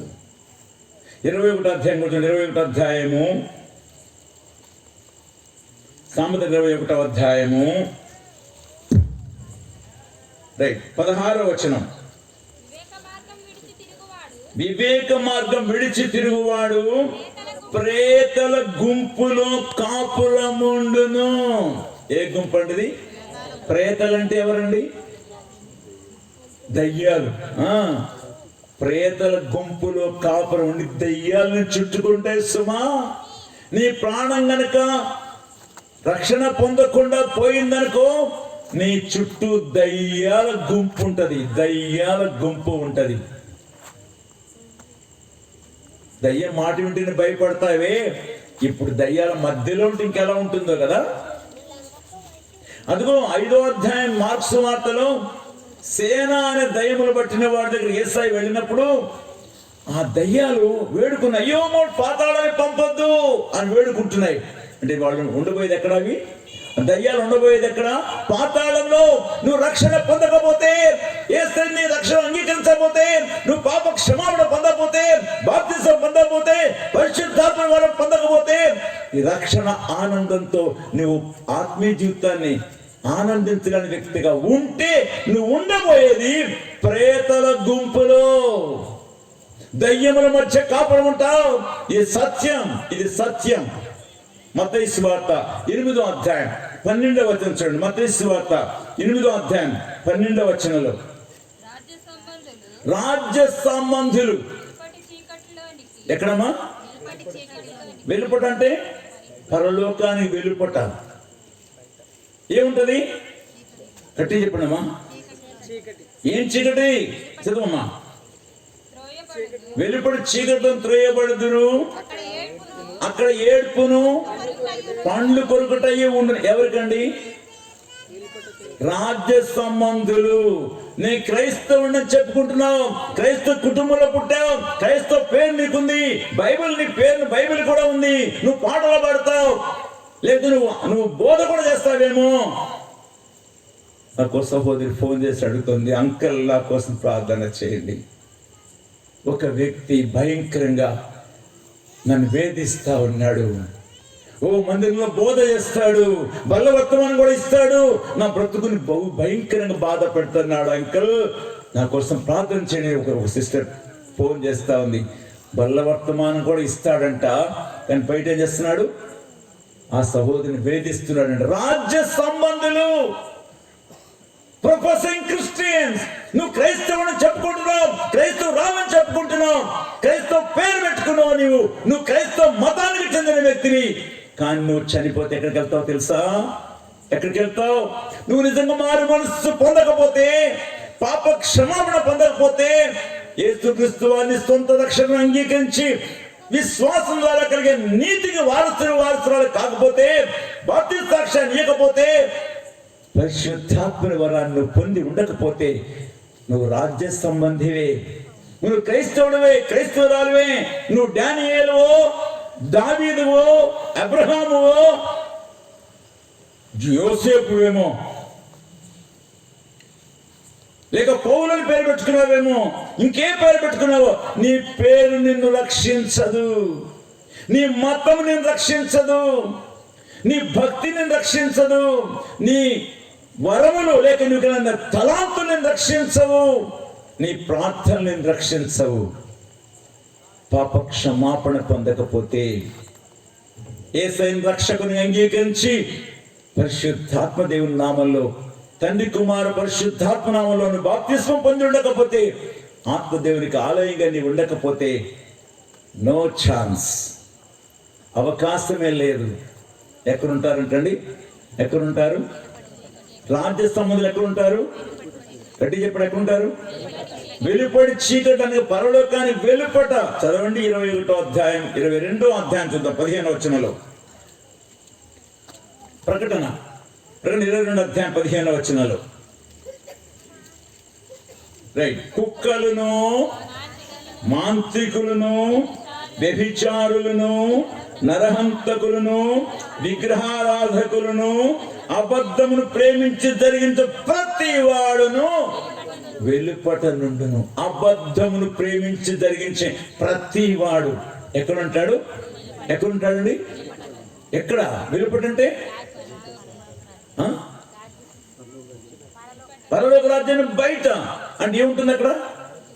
చీకటి. ఏముంటుందమ్మా? కటిక చీకటి. ఆ చీకట్లో నువ్వు పడే బాధ, అదిగో ఆ అగ్నిగుండంలో యాతన పడుతున్న ధనికుడు అంటున్నాడు, ఈ అగ్ని జ్వాలల్లో నేను యాతన పడుతున్నాను, వేదనకరమైన ఈ స్థలానికి రాకుండా నా అన్నదమ్ములు పైన ఉన్నారయ్యా, ఒక్కసారి సువార్త చెప్పయ్యా అంటున్నాడు. బుద్ధి ఎప్పుడు వచ్చిందండి? చచ్చింది రాదు వచ్చింది. ఇది చస్తే కానీ బుద్ధి రాదు. ఆయన నేను చస్తే కూడా అబద్ధం ఆడన్నా అంట. నువ్వు చస్తేనే అబద్ధం ఆడవు, ఆడేని అబద్ధాలే.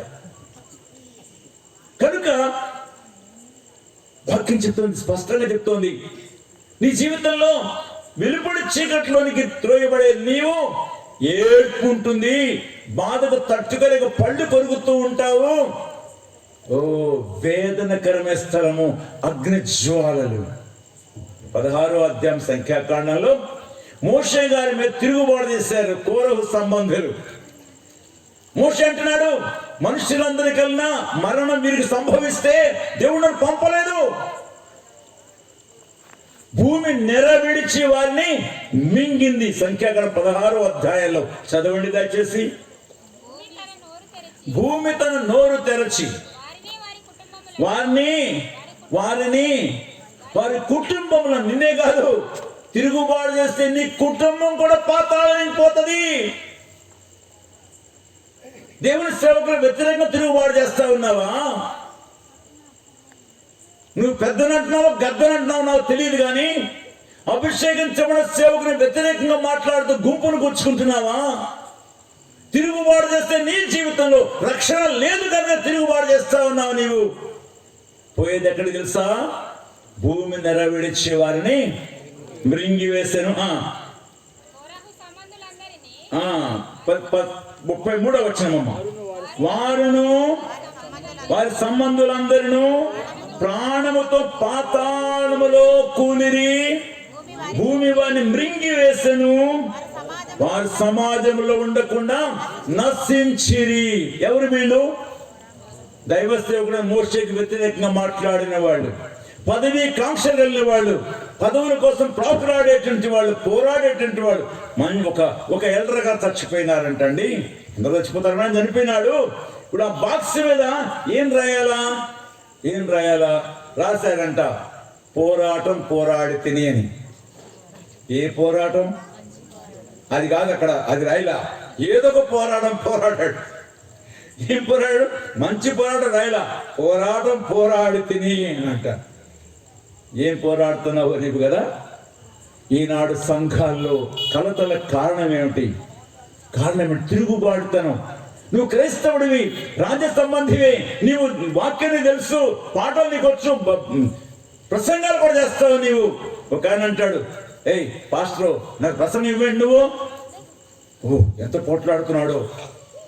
ఈయన ఫోన్ చేస్తున్నా, అన్న రేపు ఆరాధన వర్తమానం తీసుకోండి అన్నా అంటే, ఏమే సేవకుడు ఆరాధన వర్తమానం ఇమ్మంటున్నాడే, ఈ ఫోన్ మూసే చెబుతాడు. ఊరుకోండి, ఆరాధన సమయానికి అందరూ రారు, బల్ల ఇమ్మండి, బల్ల మొత్తం అని ఇమ్మనండి. ఇప్పుడు అందరూ వచ్చి ఉంటారు. తన భర్త పరాక్రమ చూడాలి, అందరూ బల్ల మొత్తం అని ఇమ్మన్నాడే. బ్రదర్ గారు ఆరాధన వర్తమానం ఇవ్వటం కుదరదండి, నాకు కష్టం అవుతుంది, అంటే నాకు పని ఉంది, కొంచెం అలా చేయలేను, బల్ల వర్తమానం ఇస్తే తీసుకుంటారండి. ఎక్కడిది వర్తం? ఎక్కడ మెసేజ్? ఎక్కడిది మెసేజ్? అమ్మగారు మెసేజ్ ఇది. అమ్మగారు చెప్పింది. హోమ్ మినిస్టర్ గారు చెప్పారు, ఈ ఇంటి క్రీస్తే అధిపతి, ఉడిదే భార్య అధిపతి. చెల్లి, నా తమ్ముడా, నేను నవ్వులాటికి మాట చెప్పట్లేదు, కానీ నీ జీవితంలో తిరుగుబాటుతనం నేర్చుకున్నావేమో. నేను ఒక రోజున నేను మందిరానికి వెళ్తాను, 20 కిలోమీటర్లు వెళ్ళాలి. నేను బస్సు గంట పైగా బస్సు జర్నీ పడుతుంది. అక్కడి నుంచి 2 కిలోమీటర్లు నడుచుకొని మందిరానికి వెళ్ళాలి. ప్రార్థనా కూడికి వెళ్ళాను, మోకరించాను. అప్పటికే ప్రార్థన జరుగుతోంది. కొంచెం ఆలస్యంగా వెళ్ళా. నా మనస్సులో భావాలు, ఆ సేవకుడేమో అలాంటోడు, ఈ పెద్దలు ఇలాంటోళ్ళు, ఈ ప్రార్థన చేసే ఆమె ఇలాంటిది. నా మనస్సులో అంతా కూడా వాడు అలాంటి వాడు, వీడి లాంటి వాడు, ఈమె ఇలాంటి భయంకరమైన ఇతరుల మీద నేరాలు మోపే మనస్సే నా హృదయంలో ఉంది. నెమ్మది లేదు నాకు. వెంటనే అనుకున్నా, ఎందుకు ఇలాంటి మనసుకి మోకరించాలి? ఏం ప్రయోజనం, నాకు ఇంత దూరం వచ్చా ఏం ప్రయోజనం? ఆ సేవకుడు ఇలాంటి వాడు, ఆయన పిల్లలు ఇలాంటి వాడు అనే వేదనతో, ఆ సణుగుడితో ఇలాంటి హృదయంతో ఉండేదానికంటే వెళ్ళిపోతే మేలు అని చెప్పి లేచి వెళ్ళిపోతున్నా. గంట పైగా ప్రయాణం చేసి వచ్చాను కానీ 10 నిమిషాలు కూర్చోవాలి అక్కడ నేను. ఇలాంటి హృదయం ఎందుకు కూర్చోవాలి, వెళ్ళిపోతున్నా. బస్సు కోసం కనిపెడుతున్నా రోడ్డు మీద. దేవుడు నాకు 3 ప్రశ్నలు వేశాడండి. మొదటి ప్రశ్న, ప్రభు అంటున్నాడు నేను ఈ ప్రశ్న వేస్తాను, సమాధానం చెప్పంటున్నాడు. మొదటి ప్రశ్న, దావీదు సౌలును ఏమని పిలిచాడు? నేను సమాధానం చెప్తున్నా, నా తండ్రి అన్నాడు. రెండో ప్రశ్న, ఎందుకు అలాగన్నాడు? నా సమాధానం, అభిషేకించబడినవాడు కనుక. మూడో ప్రశ్న, నీవు దావీదు కంటే గొప్పవాడవా? నన్ను నమ్మండి ప్రియులారా, తార్ రోడ్డు పక్కన నిలబడ్డాను నేను, నీవు దావీదు కంటే గొప్పవాడవా అనే ఆ 3వ ప్రశ్నకు ఇంకా వెక్కి వెక్కి ఏడ్చాను నేను. అభిషేకించబడిన సేవకుని వ్యతిరేకంగా నేను మాట్లాడుతున్నా. ఆయన అభిషేకానికి విలువ ఇవ్వలేదు, ఆయన ఏర్పరచబడిన సేవకుడిని విలువ ఇవ్వలేదు నేను. కానీ తప్పులు వెతుకుతున్నాను. ఆయన అలాంటి వాడు, ఆయన పిల్లలు అలాంటి వాళ్ళు. ఇది నాలో ఉన్న వేదన, నాలో ఉన్న ప్రశ్నలు, విమర్శలు. వెక్కి వెక్కి వెక్కి ఏడ్చాను రోడ్డు పక్కన నిలబడి. నన్ను నమ్మండి, తార్ రోడ్డు మీద కన్నీళ్ళు ఇంకవు గనక వ్యాపిస్తే గనక ఇంత స్థలం వ్యాపించాను. ఆ కన్నీళ్ళు బహుగా ఏడ్చాను. నేనెంత దౌర్భాగ్యుడిని, ఎంత గర్విష్ఠిని, ఎంత అహంకారిని, ఎంత సాతాను సంబంధిని. సాతాను ఎప్పుడు కూడా ఇతరుల తప్పులే చూపిస్తుంది కనుక నా జీవితం సాతానే పనిచేస్తున్నాడు. నా తప్పు నేను చూసుకోవడం కాకుండా ఇతరుల తప్పులు చూసే కళ్ళుని కలిగి ఉన్నాను. అయ్యో నన్ను క్షమించినైనా, ఇంకెప్పుడు దైవ సేవకుని వ్యతిరేకంగా మాట్లాడినయ్యా, ఇదే నా ప్రమాణం అంటూ వెక్కి వెక్కి ఏడ్చాను ప్రియులారా. ఇంత స్థలం తడిచిపోయింది, తార్ రోడ్ తడిచిపోయింది. వెక్కి వెక్కి వెక్కి ఏడ్చాను. ప్రమాణం చేస్తాను, ప్రభువా ఈ రోజు మొదలుకొని అభిషేకించబడిన సేవకుని వ్యతిరేకంగా ఒక్క మాటైనా పలకను ఆయన, ఇది నా ప్రమాణం అని చెప్పి రోడ్డు మీదే నిర్మానుష్యంగా ఉంది రోడ్డు. ఆ సమయంలో 8:30 ప్రాంతంలో దేవునితో ప్రమాణం చేశాను. అప్పుడు వచ్చింది బస్సు నాకు. అది మొదలుకొని ఏనాడు దైవ సేవకుని వ్యతిరేకంగా ఒక్క మాట మాట్లాడారు కానీ. బహు క్లిష్టమైన పరిస్థితుల్లో కూడా వెళ్ళాను నేను. తిరుగుబాటుదారులేమో నన్ను నమ్మట్లే, ఎందుకు నేను దైవ సేవకులతో ఉంటున్నానని. దైవ సేవకుడేమో నన్ను నమ్మట్లా, నేను వాళ్ళతో ఉన్నానని. వీడేమో అదే క్రూలు లాక్కోవడానికి వస్తున్నాడని వీడు ఈయన నమ్మడు, అటు వాళ్ళు నమ్మరు నన్ను. ఒంటరిగా ఇద్దరి మధ్య వేడుకగా ఉన్నది నా జీవితం. జ్ఞాపకం చేస్తా, ఒక రోజున కాన్వకేషన్స్ కొరకు అని చెప్పి, అంటే టెంపరీ బాత్రూములు కట్టడానికి గోతులు తీస్తా ఉన్నారు. నాకు నైట్ డ్యూటీ వేసుకున్నాను, నేనే నైట్ డ్యూటీ వేసుకొని రాత్రి నేను డ్యూటీకి వెళ్ళి పగలొచ్చి నేను తవ్వటం, ఆ మట్టి అంతా ట్రాలీలోకి ఎత్తడం, తీసుకెళ్ళిపోయటం నాకు ఒక్కనే చేశాను. పగలు ఎవరు వచ్చావు, 6 గారు డ్యూటీలు పోతారుగా. రాత్రి నిద్ర లేదేమో, అలసిపోయి దాని మీద పడిపోయాను. ఇట్లా ఆ ట్రాలీ మట్టి మీద తల పడిపోయాను. ఎంతసేపు పడి ఉన్నా నాకు తెలియదు కానీ నా కళ్ళు తెరిచి చూసేసరికి దైవజనుడు కొబ్బరి చెట్టు చాటును ఉన్నాడు. లుంగి పై కట్టుకుని ఉన్నాడు, హ్యాండ్స్ బనెడ్ వేసుకున్నాడు. ఆయన ఇలా చూస్తా ఉన్నాడు. అక్కడి నుంచి నేను కళ్ళు తెరిచి చూసాను, కనబడుతున్నాడు. నేను లేచేసరికి ఆయన పక్క తప్పుకున్నాడు. అరే ఆడు పడిపోయాడు రా, అక్కడ మంచినీళ్ళని ఇవ్వండి రా చెప్పలే. ఆడిని నమ్మలేం, ఆడు అటువైపోడు. చూసారా, ఇటువంటి క్లిష్ట పరిస్థితుల్లో కూడా నా దేవుని ఎదురు చేసిన ప్రమాణాన్ని బట్టి నేను ఈనాడు దైవసేవకుని వ్యతిరేక మాటను పలికారు. కానీ చిల్లి, నా తమ్ముడా, ఏమిటి నీ పోరాటం, ఏమిటి నీ ఆరాటం, ఎవరి కోసం పోరాడుతున్నావు నీవు? ఎవరిని విమర్శిస్తా ఉన్నావు నీవు? రాజ్య సంబంధులు ఎక్కడికి పోతారు? ఎక్కడికి పోతారు? చెప్పండి గట్టిగా. వెలపడి చీకట్లో పోతారు. అక్కడ ఏముంటది? ఏడుపును పండుగ ఉంటుంది. సంఘంలో విమర్శలు చేస్తా ఉన్నావా? సేవకులు విమర్శిస్తున్నావా? వాళ్ళ బతుకుల గురించి చెప్పాలనుకుంటున్నావా? ఒక ఆయన ఉన్నాడు, 8 పేజీలు ఉత్తరం రాశాడు. 8 పేజీలు సేవకుల గురించి, ఆయన పిల్లల గురించి ఏమేమో రాశాడు. కానీ నాకు మాత్రం పంపలే. అందరికి పంపాడు. సర్క్యులర్ లెటర్ అన్నమాట. అందరికి పంపాడు, నాకు పంపలే. నాకు తెలియదు ఆ సంగతి. కానీ నేను మాత్రం సేవకుని హత్తుకునే ఉన్నా. నాకు పంపితే డైరెక్ట్ చూపిస్తాను సేవకుడు. కానీ వాళ్ళు అనుకుంటారు, వీళ్ళు ఏమనుకుంటారు, వీడు ఆ పార్టీ వాడు, తిరుగుబాటుదారులు ఉన్నాడు, వీడు మన రహస్యాలు తీసుకపోతాను వీళ్ళు అనుకుంటారు. నా ప్రభువుతో నేను చేసిన ప్రమాణాన్ని నా దైవజనుడు తుది శ్వాస వరకు కూడా ఆయన్నే హత్తుకున్నా. ఒక మాట చెప్పండి, దాని నిరూపణ ఇంకోటి చెప్తాను.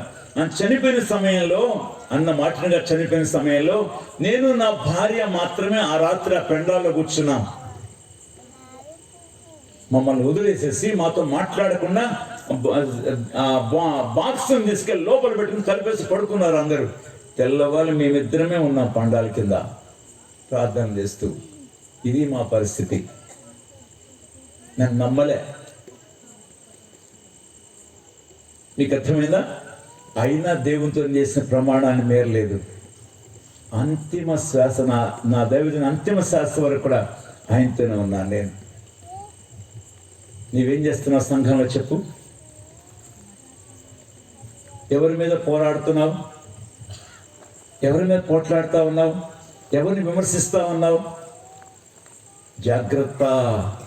పాతాళం మింగేసింది ఎవరిని? కోరహుని, అతని సంబంధికులు, కుటుంబీకులను కూడా. నీ కుటుంబం కూడా నాశనం అయిపోతుంది దేవుని సేవకులు వ్యతిరేకంగా నువ్వు తిరుగుబాటు చేసావంటే. నా అనుభవం, నా మీద తిరుగుబాటు చేసిన వాడి శవాలు కూడా నీ కళ్ళతో చూడకుండా చేశాడు దేవుడు. ఇది నిజం, సాక్ష్యం ఇస్తున్నా నేను. నన్ను చంపాలని చూసిన వ్యక్తి భయంకరంగా చంపబడ్డాడు. అతని ముఖం కూడా ఎవరు చూడకుండా నాశనం చేయబడ్డాడు. అంత భయంకరమైన మాంసం ముద్దగా తాటాగా చాపల చుట్టేసి పాతేశాడు తీసుకెళ్ళి. నన్ను చంపాలని నా మీద చెయ్యేసిన వాడు కర్రతో కొట్టాడు. చంపేయాలనుకున్నాడు, కర్రబడి కొట్టేయాలనుకున్నాడు. కానీ ఒక్క దెబ్బే నాకు తెలియంది, పడిపోయినా వాడు బండిని బాధేస్తా ఉన్నాడు. నా కర్ర పట్టుకున్న సరే వదిలేసేసి పారిపోయి పాస్టర్ నన్ను కొట్టాడని నామే కంప్లైంట్ చేశాడు. కొట్టింది నన్ను, నేను కొట్టాడని కంప్లైంట్ చేశాడు. పోరాడారు పిల్లలు నాకు వ్యతిరేకంగా. 10 కోర్టు కేసులు పెట్టారు. హైకోర్టు కూడా తీసుకెళ్లారు నన్ను.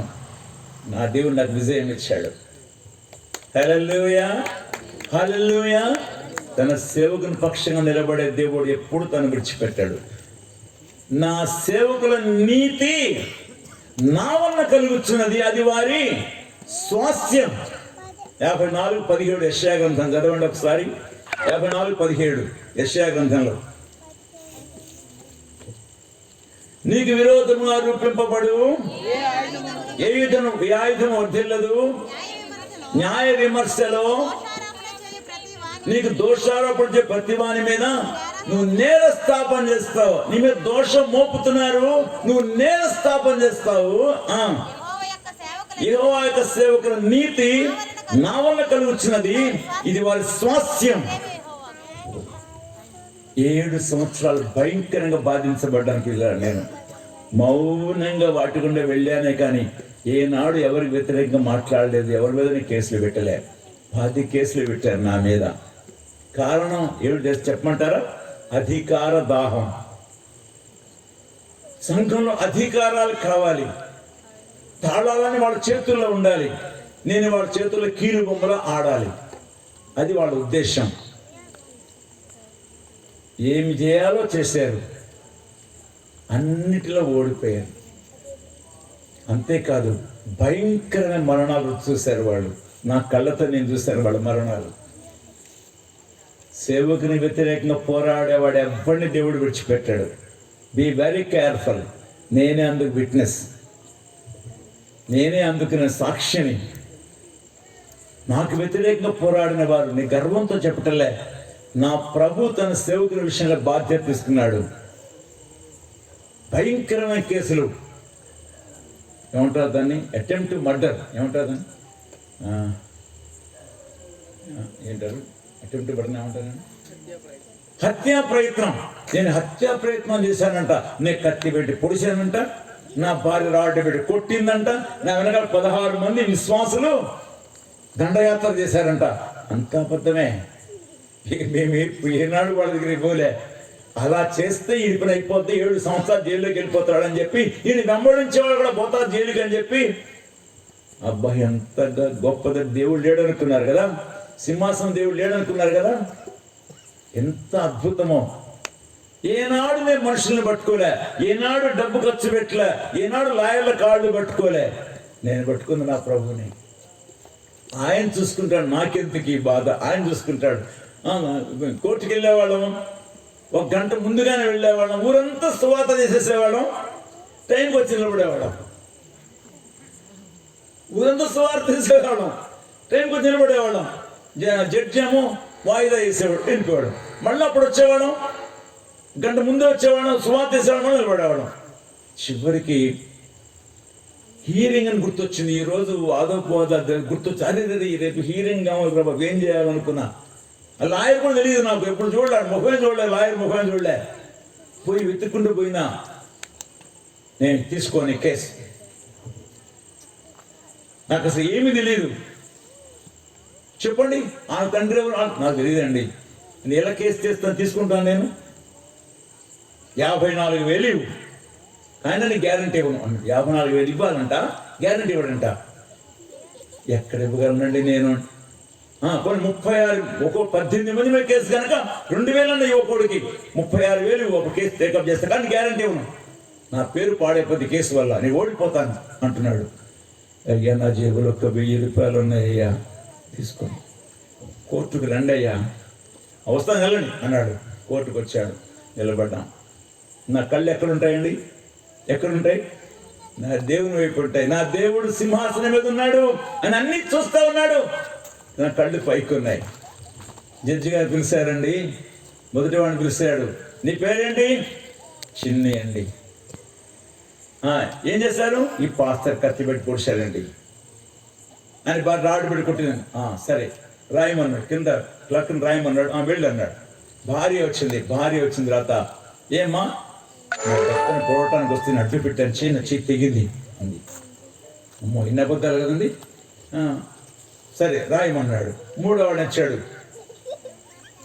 నేను మా బావగారి దగ్గరికి వచ్చానండి చూద్దామని, మా బావగారిని వీళ్ళు కొడుతున్నారు, కత్తిపెట్టి పొడుస్తున్నారండి, అప్పుడు వచ్చాను నేను.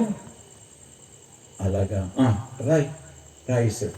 ఇప్పుడు లాయర్, డిఫెన్స్ లాయర్ మాట్లాడబోయాను.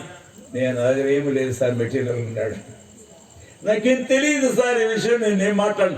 అదేమిటయ్యా, 7 సంవత్సరాలు జైలు పడుద్దాయి వీళ్ళకి, 18 మందికి, ఏంటి ఎట్లున్నావు? నేనేం చేయను సార్, ఆయన ఎప్పుడు నా దగ్గర రాలా, నాకేం చెప్పలేదు సార్, నేనేం బాధించను అంటున్నాడు. దేవుని అద్భుతాలు చెప్తున్నా ప్రియుల. అప్పుడు అదే కోర్టులో ఉన్న ఒక వృద్ధ లాయరు, బ్రాహ్మణ్, ఇంత గంధ పొట్టు పెడతాడు, పెద్ద కోటేసు, ప్రతిసారి నా ఇంక ఎలా చూస్తూ వెళ్ళేవాడు. ఎందుకు చూస్తున్నాడు అనుకునేవాడు నేను, మరి ఏం తెలుసుకున్నాడు నాకు తెలియదు. కానీ లేచాడు, ఇలా ఆ కోట్ ఇలా అనుకుంటా, మీ లార్డ్ అన్నాడు. ఏంటి సార్ అన్నాడు. వాళ్ళిద్దరు ఒకే చర్చి వాళ్ళు సార్, వాళ్ళకి ఏదో సివిల్ కేసు ఉంది సార్, వాళ్ళు సమాధాన పడతారు సార్ అన్నాడు. ఏంటి సమాధాన పడతారా? ముందెందుకు చెప్పలేదు నాకు? సంతకం పెట్టేశాను కదా, సంతకం పెట్టేస్తే కేసు ఫైల్ అయిపోయేది. లంచ్ తర్వాత రండి అన్నాడు. భోజనం తర్వాత రమ్మన్నాడు. ఈయన ఎందుకు లేచాడో తెలియదు, ఆయనకి ఎవరు చెప్పమన్నాడో తెలియదు నాకు. లంచ్ తర్వాత మళ్ళా వచ్చామండి, మన పిలిచాడు. నీ పేరేంటి? చిన్ని అండి. రాయ్, నేను పాడేరులో రోడ్డు పక్క నడుస్తున్నాను, అక్కడ కాలేజ్ చదువుకుంటున్నా, రోడ్డు పక్క నడుస్తున్నాను, రాయి తగిలి పడ్డాను, దెబ్బ తగిలింది, నాకు ఈ కేసు సంగతి తెలియదు. ఎవరు చెప్తున్నారండి? ఎవరు చెప్తున్నారు? జడ్జి కింద క్లర్క్ చెప్తున్నాడు రాయమని.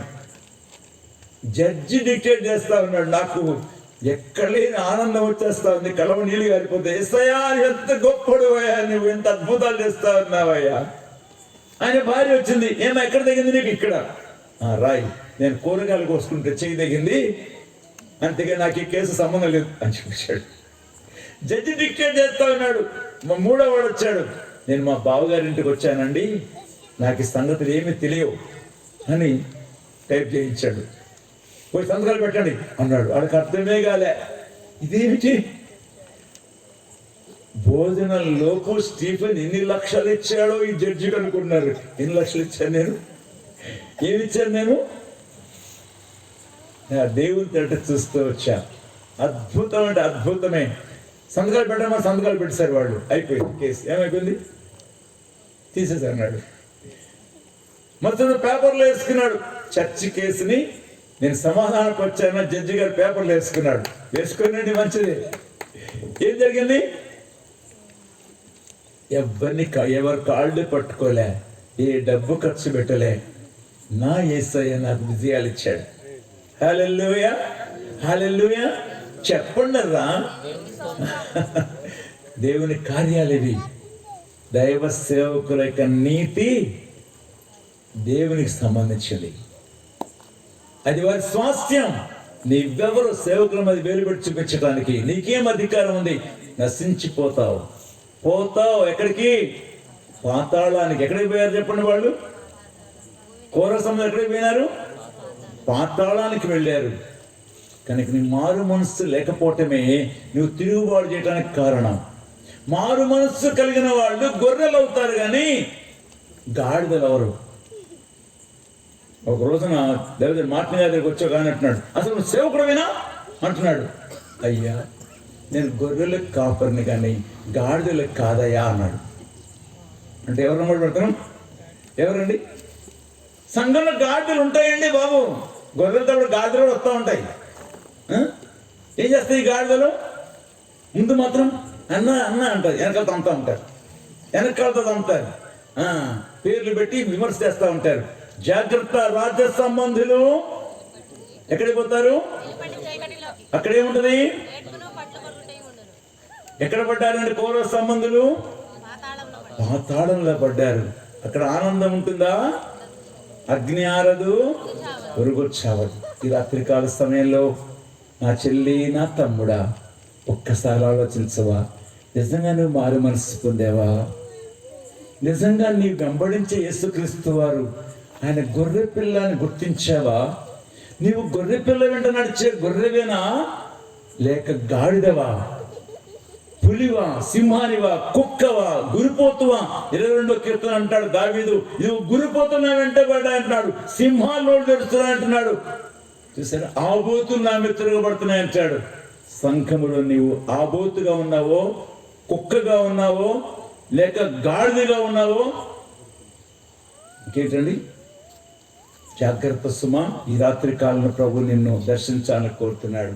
నువ్వు నిజంగా తిరిగి జన్మిస్తే నీవు తిరుగుబాటు చెయ్యవు, విమర్శించవు, గొర్రె వల్లే లోబడతావు. ఒక సేవకుడు విశ్వాసులు భయంకరంగా తిరుగుతున్నాడంట. భయంకరంగా తిరుగుతాడు. విశ్వాసం చాలా కష్టపడిపోతాడు. అబ్బా, ఈయన కంట్లో పడ్డామంటే చాలు రా బాబు, ఎంత తిడతాడో. అగ్ని అగ్ని అండి, నేను అగ్ని అంటాడంట ఈయన. ఇక విశ్వాసం అట్లా ఇట్లా తిట్టాడు. ఒక యవనస్తుడు ఈ బాధ పడలేక ఒకరోజు ఏం చేశాడంట, అయ్యగారు వచ్చే దారిలో ఒక గొర్రెల మందు ఉంటే అక్కడ ఉన్నాడంట. ఆయన వస్తూ వస్తూ ఉండగా ఒక చువ్వ తీసుకొని, బెత్తం తీసుకొని గొర్రెలను తపడబా బాగుతున్నాడట. అవి బ్యా బ్యా బ్యా పరిగెడుతున్నాడంట. ఒరే, ఎందుకు నోట్లో బాగుతున్నావు వాటిని? నిన్నే చేశారు అవి అన్నాడంట. ఆయన వచ్చి, అయ్యగారు మీరు కూడా మమ్మల్ని అలాగే బాగుతున్నారు అన్నాడంట. అవునా? కళ్ళు తెచ్చుకున్నాయంట కళ్ళు. అవునా? నా విశ్వాసం బాధపడుతున్నా. సేవకుడా, నీకు దొరికింది బైబిల్ అని చెప్పి విశ్వాసాలను బాధ పెట్టద్దు. వాళ్ళు ప్రియమైన వాళ్ళు. దావీదు ఏమంటాడు చెప్పండి, 22 క్రితం ఏమంటాడు, నీవే నా ప్రభువు, నీకంటే క్షేమాధారం ఏది లేదు, భక్తులే శ్రేష్ఠులు, వాళ్ళ కేవలం ఇష్టలు అంటాడు. 106 కీర్తన 4-5 వచనాలు అంటాడు. మీరు చెప్పండి, 106 కీర్తన 4-5 వచనాలు చదవండి. యెహోవా నువ్వు ఏర్పరచుకున్న వారి క్షేమము నేను చూచొచ్చు, నీ జనులకు సంతోషం బట్టి నేను సంతోషించచ్చు, నీ స్వాస్థ్యమైన వారితో కూడి కొనియాడినట్లు నీ ప్రజలందు నీకున్న దయ చొప్పున నన్ను జ్ఞాపకం నీ ప్రజల యందు నీకున్న దయ చొప్పున నన్ను జ్ఞాపకం చేసుకుంటున్నాడు. సేవకుడా, నీవు ప్రజల కోసం ఉన్నావు. You are a servant of God to serve his people. నువ్వు దేవుని సేవకుడు ఎందుకో తెలుసా? ఆయన పిల్లలను సేవ చేయడానికి, వాళ్ళ కాళ్ళు కలగడానికి, వాళ్ళని పరలోకంలో యోగ్యులు నిలవబెట్టడానికి. నువ్వు అధికారి కాదు, ఆయన అధికారి. సేవకుడు అధికారి కాదు. Is not a manager at all, is only a servant. నేను నా ప్రజలతో అంటాను, దేవుడు మీ కాళ్ళు కడటానికి దేవుడు నన్ను ఏర్పాటు చేసుకున్నాడు. వాక్యమైన ఉదకంతో మీ కాళ్ళు కడగటానికి, మీ ప్రవర్తన సరిదిద్దడానికి దేవుడు నాకు ఇచ్చిన ఆధిక్యత ఇది. లోబడండి, మీ ప్రవర్తన సంసిద్ధపడితే ప్రభు అక్కడికే అంట. ఎస్, ప్రజలు మనకు అమూల్యమైన వాళ్ళు, most precious people they are. వాళ్ళ రక్తం చేత కొనబడిన వాళ్ళు. వాళ్ళకి సేవ చేయాలని దేవుడు సేవకులమైన మనల్ని ఏర్పాటు చేసుకున్నాడు. ఈ రాత్రికాల సమయంలో, శ్రేష్టమైన సమయంలో మరొక్కసారి ప్రశ్నించిన, రక్షణ అనే పక్షికి 2 రెక్కలు ఉండాలి. ఒకటి నమ్మిక, రెండోది ఏంటండి? గట్టిగా చెప్పండి, రెండోది ఏమిటి? బాప్తిస్మం. ఈ రెండిటిలో ఏది లేకపోయినా, కొంతమంది రక్షణ లేకుండా బాప్తిసం తీసుకుంటారు. ఎవరండి? పెళ్లి బాప్తిసాలు. పెళ్లి చేయాలంటే బాప్తిసం ఇచ్చి తీరాలి. కాబట్టి బాప్తిసం ఇవ్వాలంటే ఇంకా మారుమనసు ఉండదు, ఆయన ముంచేస్తే అయిపోయింది. పెళ్లి బాప్తిస్వాలు. నా భార్య నేను బాప్తిసం తీసుకుంటా ఉంటే నేను కూడా తీసుకుంటానండి అంది. అప్పుడే అక్టోబర్ 29వ తారీఖున రక్షణ పొందింది ఆమె. నవంబర్ 12వ తారీఖు నేను బాప్తిసం తీసుకుంటా ఉంటే నేను కూడా తీసుకుంటానండి అంది. రైట్, తీసుకో అన్నా. బాప్తిసం తీసుకుంది. మేము ఇజ్రాయెల్ దేశం వెళ్ళినప్పుడు యోర్దాన్లో చాలామంది బాప్తిసాలు ఇస్తూ వచ్చాను నేను. అప్పుడు పరిగెత్తుకు నాకు కూడా ఇవ్వండి బాప్తిసం పొందావు కదమ్మా. నాకు అప్పుడు తెలియదు. ఇప్పుడు నాకు యోర్దాన్లో బాప్తిసం వేయండి. ఎంత సంతోషం! బాప్తిసం పొందకుండా దేవుని యొక్క ప్రణాళికను, సంకల్పాన్ని నిరాకరించేవారు. లూకాసు సువార్త 7వ అధ్యాయం.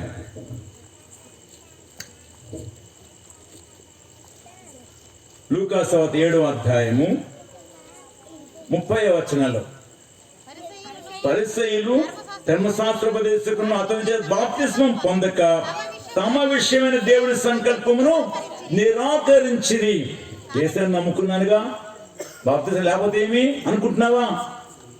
22వ అధ్యాయం 16వ వచనం, అపొస్తలుల కార్యాల్లో, నువ్వు తడవు చేయడం ఎందుకు, లేచి బాప్తిసం పొంది పాపం కడుక్కొనమంటున్నాడు అన్నయ్య పౌలుతో.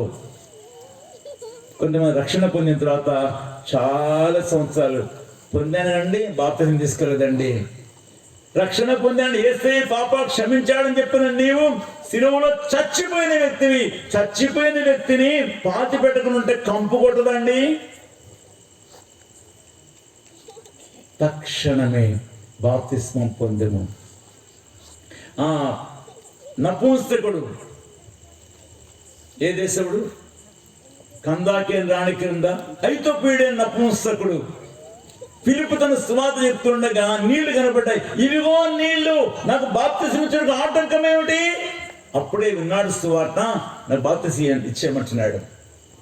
నువ్వు నిజంగా నమ్మితే బాప్తిసం పొందవచ్చుంటే, యేసుక్రీస్తు దేవుని కుమారుడని పూర్ణ హృదయంతో నమ్ముతున్నాను అన్నాడు. అయితే పద అన్నాడు. వెంటనే బాప్తిసం వచ్చాడు. ఫిలిప్ అదృశ్యుడయ్యాడు. ఈ నపుంసకుడు సంతోషిస్తూ దారిని వెళ్ళాడు. హల్లెలూయా, హల్లెలూయా చెప్పండి, హల్లెలూయా గట్టిగా చెప్పండి, హల్లెలూయా. నీ జీవితంలో రక్షణ పొందావా? అంటే నమ్మి బాప్తిసం పొందావా? పరిశుద్ధాత్మ వరాన్ని కలిగి ఉంటున్నావా? లేకపోతే ఉంది నీకు పెళ్ళి, ఉంది నీకు భయంకరమైన ఏంటి విందు, ఉంది నీకు భయంకరమైనటువంటి ఎక్కడండి వెలుపడి చీకటి, నరకాగ్ని, ఆరని అగ్ని, తీరని వేదన. ఈ అగ్నిగుండాన్ని ఎవడు తట్టుకోగలడు? ఎరిక్స్ అనేటువంటి ఒక డాక్టర్ గురించి జ్ఞాపకం చేస్తాను. ఎరిక్స్ అనే ఒక డాక్టర్, ఆయన గుండె స్పెషలిస్ట్, హార్ట్ స్పెషలిస్ట్, ఈయన కార్డియాలజిస్టే. ఆగిపోతున్న గుండెను మళ్ళీ రివైవ్ చేస్తాడు, ఆగిపోతున్న గుండెను మళ్ళా బతికిస్తాడు మనిషిని. చాలా మంచి స్పెషలిస్ట్, షాక్ ట్రీట్మెంట్స్ ఇస్తాడు, మంచి నైపుణ్యుడు, మంచి పేరున్నవాడు. తన దగ్గర పనిచేసే ఒక నర్సు చెప్తుంది, సార్ దేవుడి దగ్గరికి వెళ్ళాలి సార్, మనం పరలోకానికి వెళ్ళాలి సార్, అది పరలోకం సార్, ఆ తండ్రి ఇల్లు సార్, అది అద్భుత రాజ్యం సార్, అది మహిమ దేశం సార్. నేను నమ్మను, నా జబ్బాకు అవన్నీ అనేవాడు. ఎప్పుడు వినేవాడు కాదు. ఒకసారి ఒక పేషెంట్ని బతికించాడు. ఏడవటం మొదలుపెట్టాడు ఆ పేషెంటే, అయ్యో నన్నెందుకు మళ్ళీ ఈ లోకంలోకి తెచ్చేశారు మీరు, అద్భుతమైన ఆ పరలోకాన్ని చూస్తూ వచ్చాను నేను, ఆ రమ్యమైన ప్రదేశంలో ఎంతో ఆనందంగా ఉన్నాను, మళ్ళా ఈ భూమిలోకి తెచ్చేశారా అని ఏడుస్తున్నాడు. ఈయనకి అనుమానం వచ్చింది, ఏం చెప్తున్నాడు ఈయన, ఏం చెప్తున్నాడు? దానికి అనుమానం వచ్చింది, అసలు నరకం ఉందా పరలోకం ఉందా తెలుసుకుందాం అనుకున్నాడు.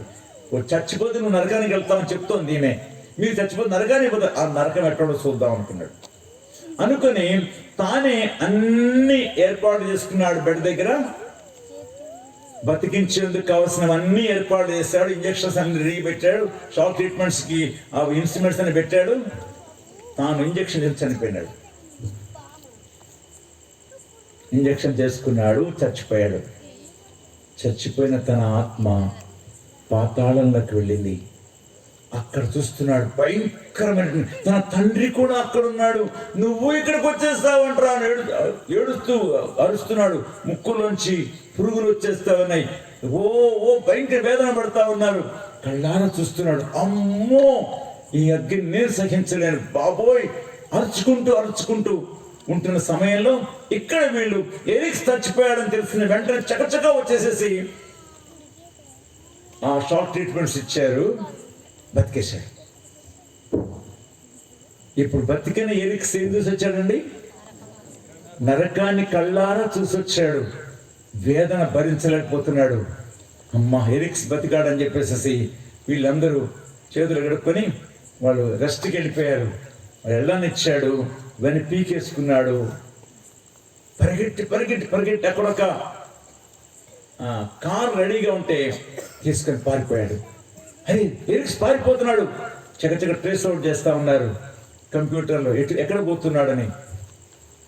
వీళ్ళు వెనకాల బయలుదేరారు.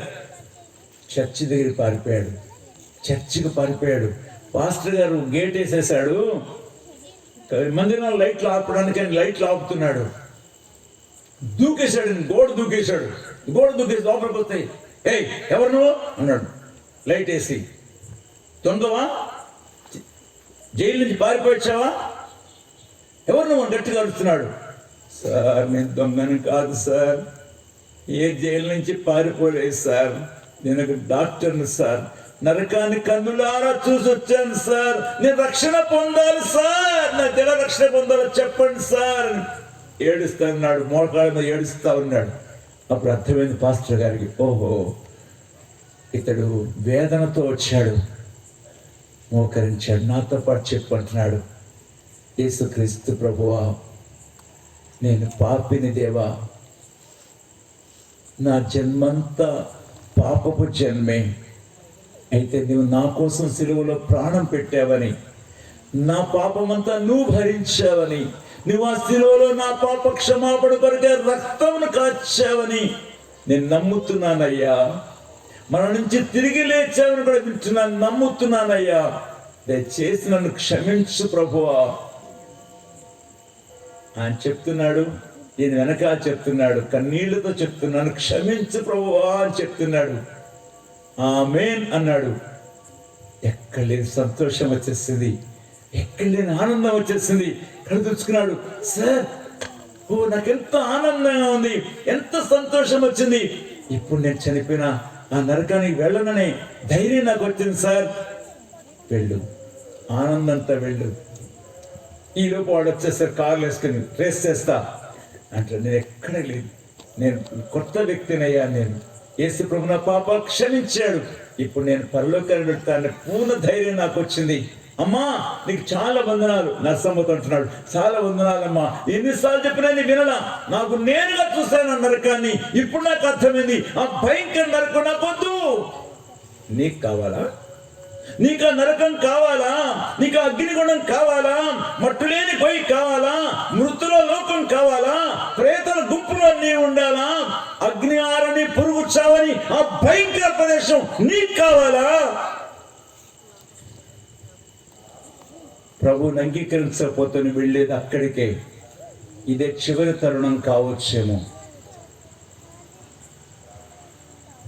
ఒక దైవజనుడు వాక్యం చెప్పిన తర్వాత, రేపు మీరు ప్రార్థన చేసుకుని రండి, యేసు ప్రభు తీర్మానం చేసుకోండి, వెళ్ళండి అని పంపేశాడు.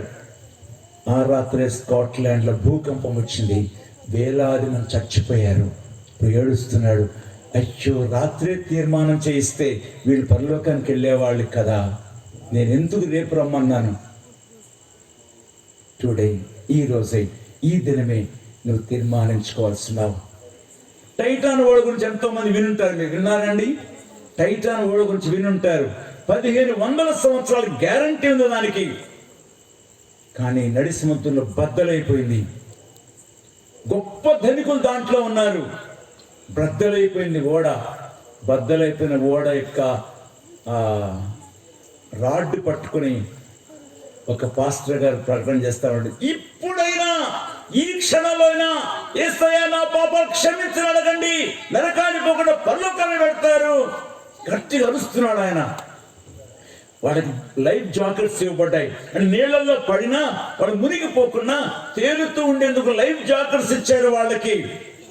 ఏదైనా షిప్ వచ్చి వాళ్ళని రక్షించడానికి కానీ వీళ్ళు బతికే ఉంటారు, నీళ్ళ తేలి ఆడతారు. ఈ లైఫ్ జాకెట్స్ ఇచ్చారు. ఈయనకు లైఫ్ జాకెట్ ఉంది. ఒక యవనస్తుడు పడబోయి, ఓ యవనస్తుడా, నువ్వు పడటానికి వీల్లేదు, నువ్వు చనిపోకూడదు, నువ్వు బతికి రక్షణ పొందాలి, తీసుకో ఈ లైఫ్ జాకెట్, తీసేసుకో, వేసుకో, యేసయ్యని నమ్ముకొని బతుకు. నేను చనిపోతే పరలోకానికి వెళ్తాను, నేను నా దేవుని దగ్గర వెళ్తాను, నువ్వు నరకానికి పోకూడదు, వేసుకో లైఫ్ జాకెట్ అంది. తనకున్న లైఫ్ జాకెట్ విసిరేసేసి సువార్త చెప్తా ఉన్నాడు. చెల్లి, నా తమ్ముడా, ఈ రాత్రే నీకు తుది రాత్రి కాకూడదు, చివరి రాత్రి కాకూడదు. ప్రభువుని ప్రేమించి నీకు సువార్త ఇస్తున్నాడు. రక్షణ అనే పక్షివి కావాలి. రక్షణ అనే పక్షి పైకి ఎగురుతుంది. ఆత్మీయ జీవితంలో ఎదగాలి. నువ్వు క్రీస్తు వంటి వానిగా కావాలి. ఆయన స్వరూపంలోకి రావాలి. ఆయన పోలి ఉండాలి. ఆయన ఉండే పరలోకాన్ని స్వతంత్రించుకోవాలి. ఆయన ఉన్నాడు పరలోకంలో.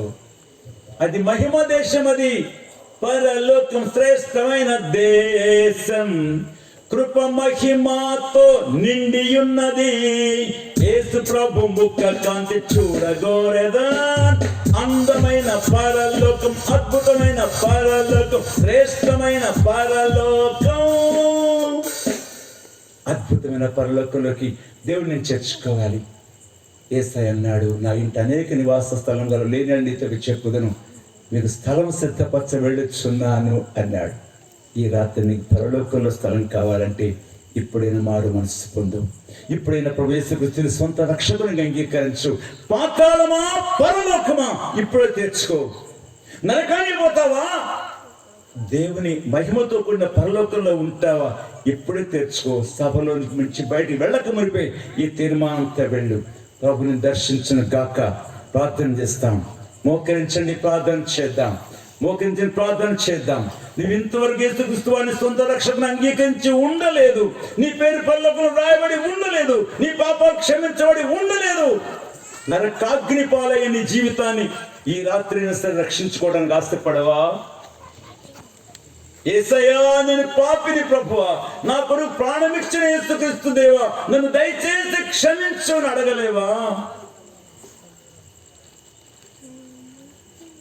నిజంగా నీవు ఆ నరకాన్ని తప్పించుకోవాలంటే, ఆ ప్రేతల ఆ గుంపులను తప్పించుకోవాలంటే, ఆ దయ్యముల గుంపును తప్పించుకోవాలంటే, మృతుల లోకాన్ని తప్పించుకోవాలంటే, రాజసముద్రంలో అగ్ని గంధకాల పడవేయబడి ఏడుపు పండుగ నుండి ఆ భయంకర పాతాళాన్ని తప్పించుకోవాలని ఆశ నీకుంటే ఇప్పుడైనా సరే ప్రభువా నన్ను క్షమించు, నాకు పరలోకం కావాలయ్యా, నాకు నరకం వద్దయ్యా, ఇదిగో నిన్న హృదయంలోకి ఆహ్వానిస్తున్నాను, నన్ను అంగీకరించు దేవా, నా పాపము క్షమించు దేవా, నా పేరు నీ జీవగ్రంథం రాసుకోనైనా అని చెప్పి నీ చెయ్యెత్తి చూపించి దేవునికి చెప్పవా?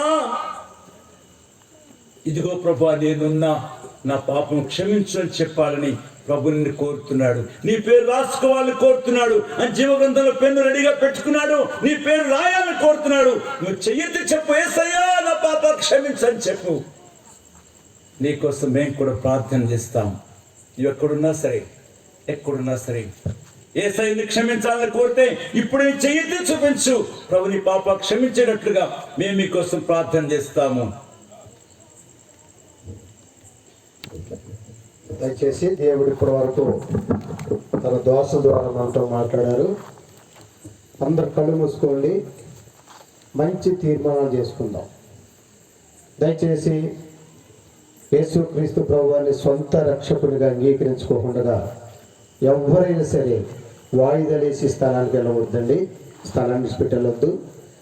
ఇప్పుడే ఇదే మిక్కిలి అనుకూలమైన సమయం, ఇదే రక్షణ దినం, రేపటి దినము మనది కాదు అని స్పష్టంగా వింటూ ఉన్నాం. నమ్మినటువంటి మనం అందరము బాప్తిసం తీసుకోవడం ద్వారా పరిశుద్ధాత్మ అనే వరం పొందుతామని కూడా మనం విని ఉన్నాం. తన దాసుడు స్టీఫెన్ అన్న గారి యొక్క జీవిత అనుభవాల ద్వారా కూడా దేవుడు ఎన్నో విషయాలు మనం మాట్లాడారు.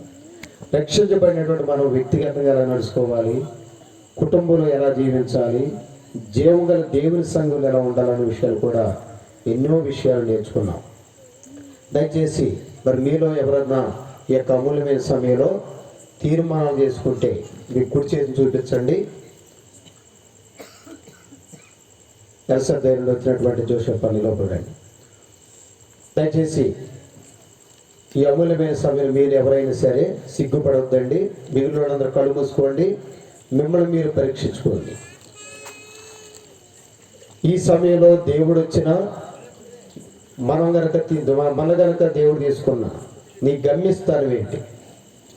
రక్షణ పొందితే శాశ్వతమైనటువంటి నిత్యమైనటువంటి సంతోషకర పరలోక రాజ్యం. రక్షణ లేకపోతే భయంకరమైనటువంటి యాత్రకర స్థలం అని మనం విని ఉన్నాం.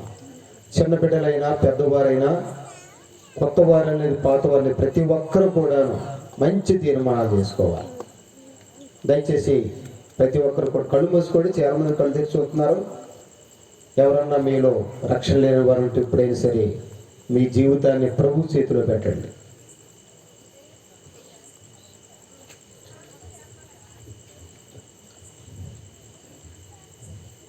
దయచేసి అందరూ కూడాను చిన్న ప్రార్థన హృదయంలో చేసుకోండి.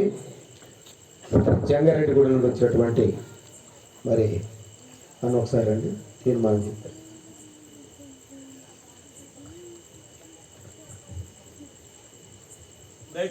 దయచేసి ప్రభు నామములు బ్రతిమలాడుతున్నాం. ప్రభు యేసుక్రీస్తు దేవా నా పాపములు క్షమించు అని నీ చెయ్యెత్తి దేవుని వైపు చూపవా?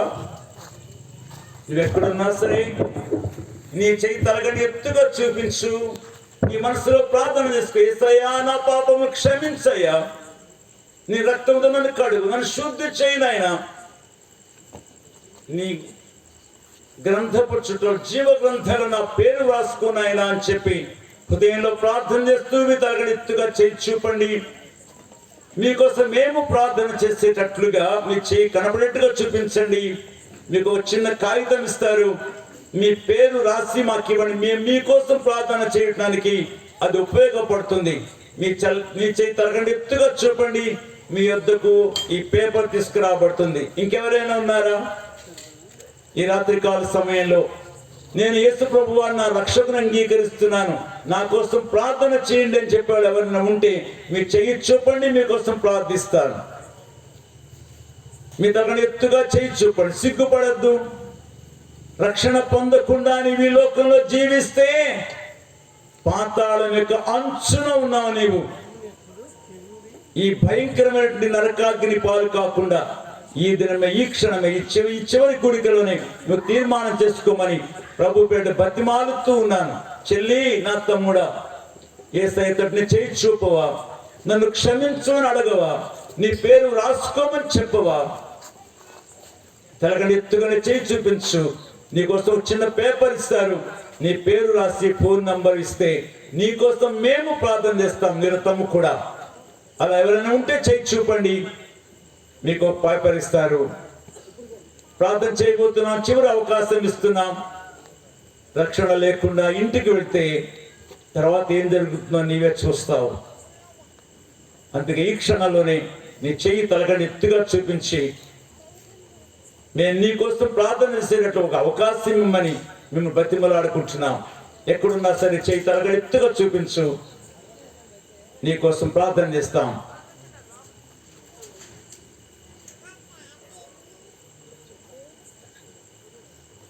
నాతో చెప్పండి, ప్రభు యేసుక్రీస్తు దేవా, అందరూ చెప్పండి. నా కొరకు నీవు శిలువలో మరణించినందుకే స్తోత్రాలు. మూడో దినాన తిరిగి లేచిన దేవా స్తోత్రాలు.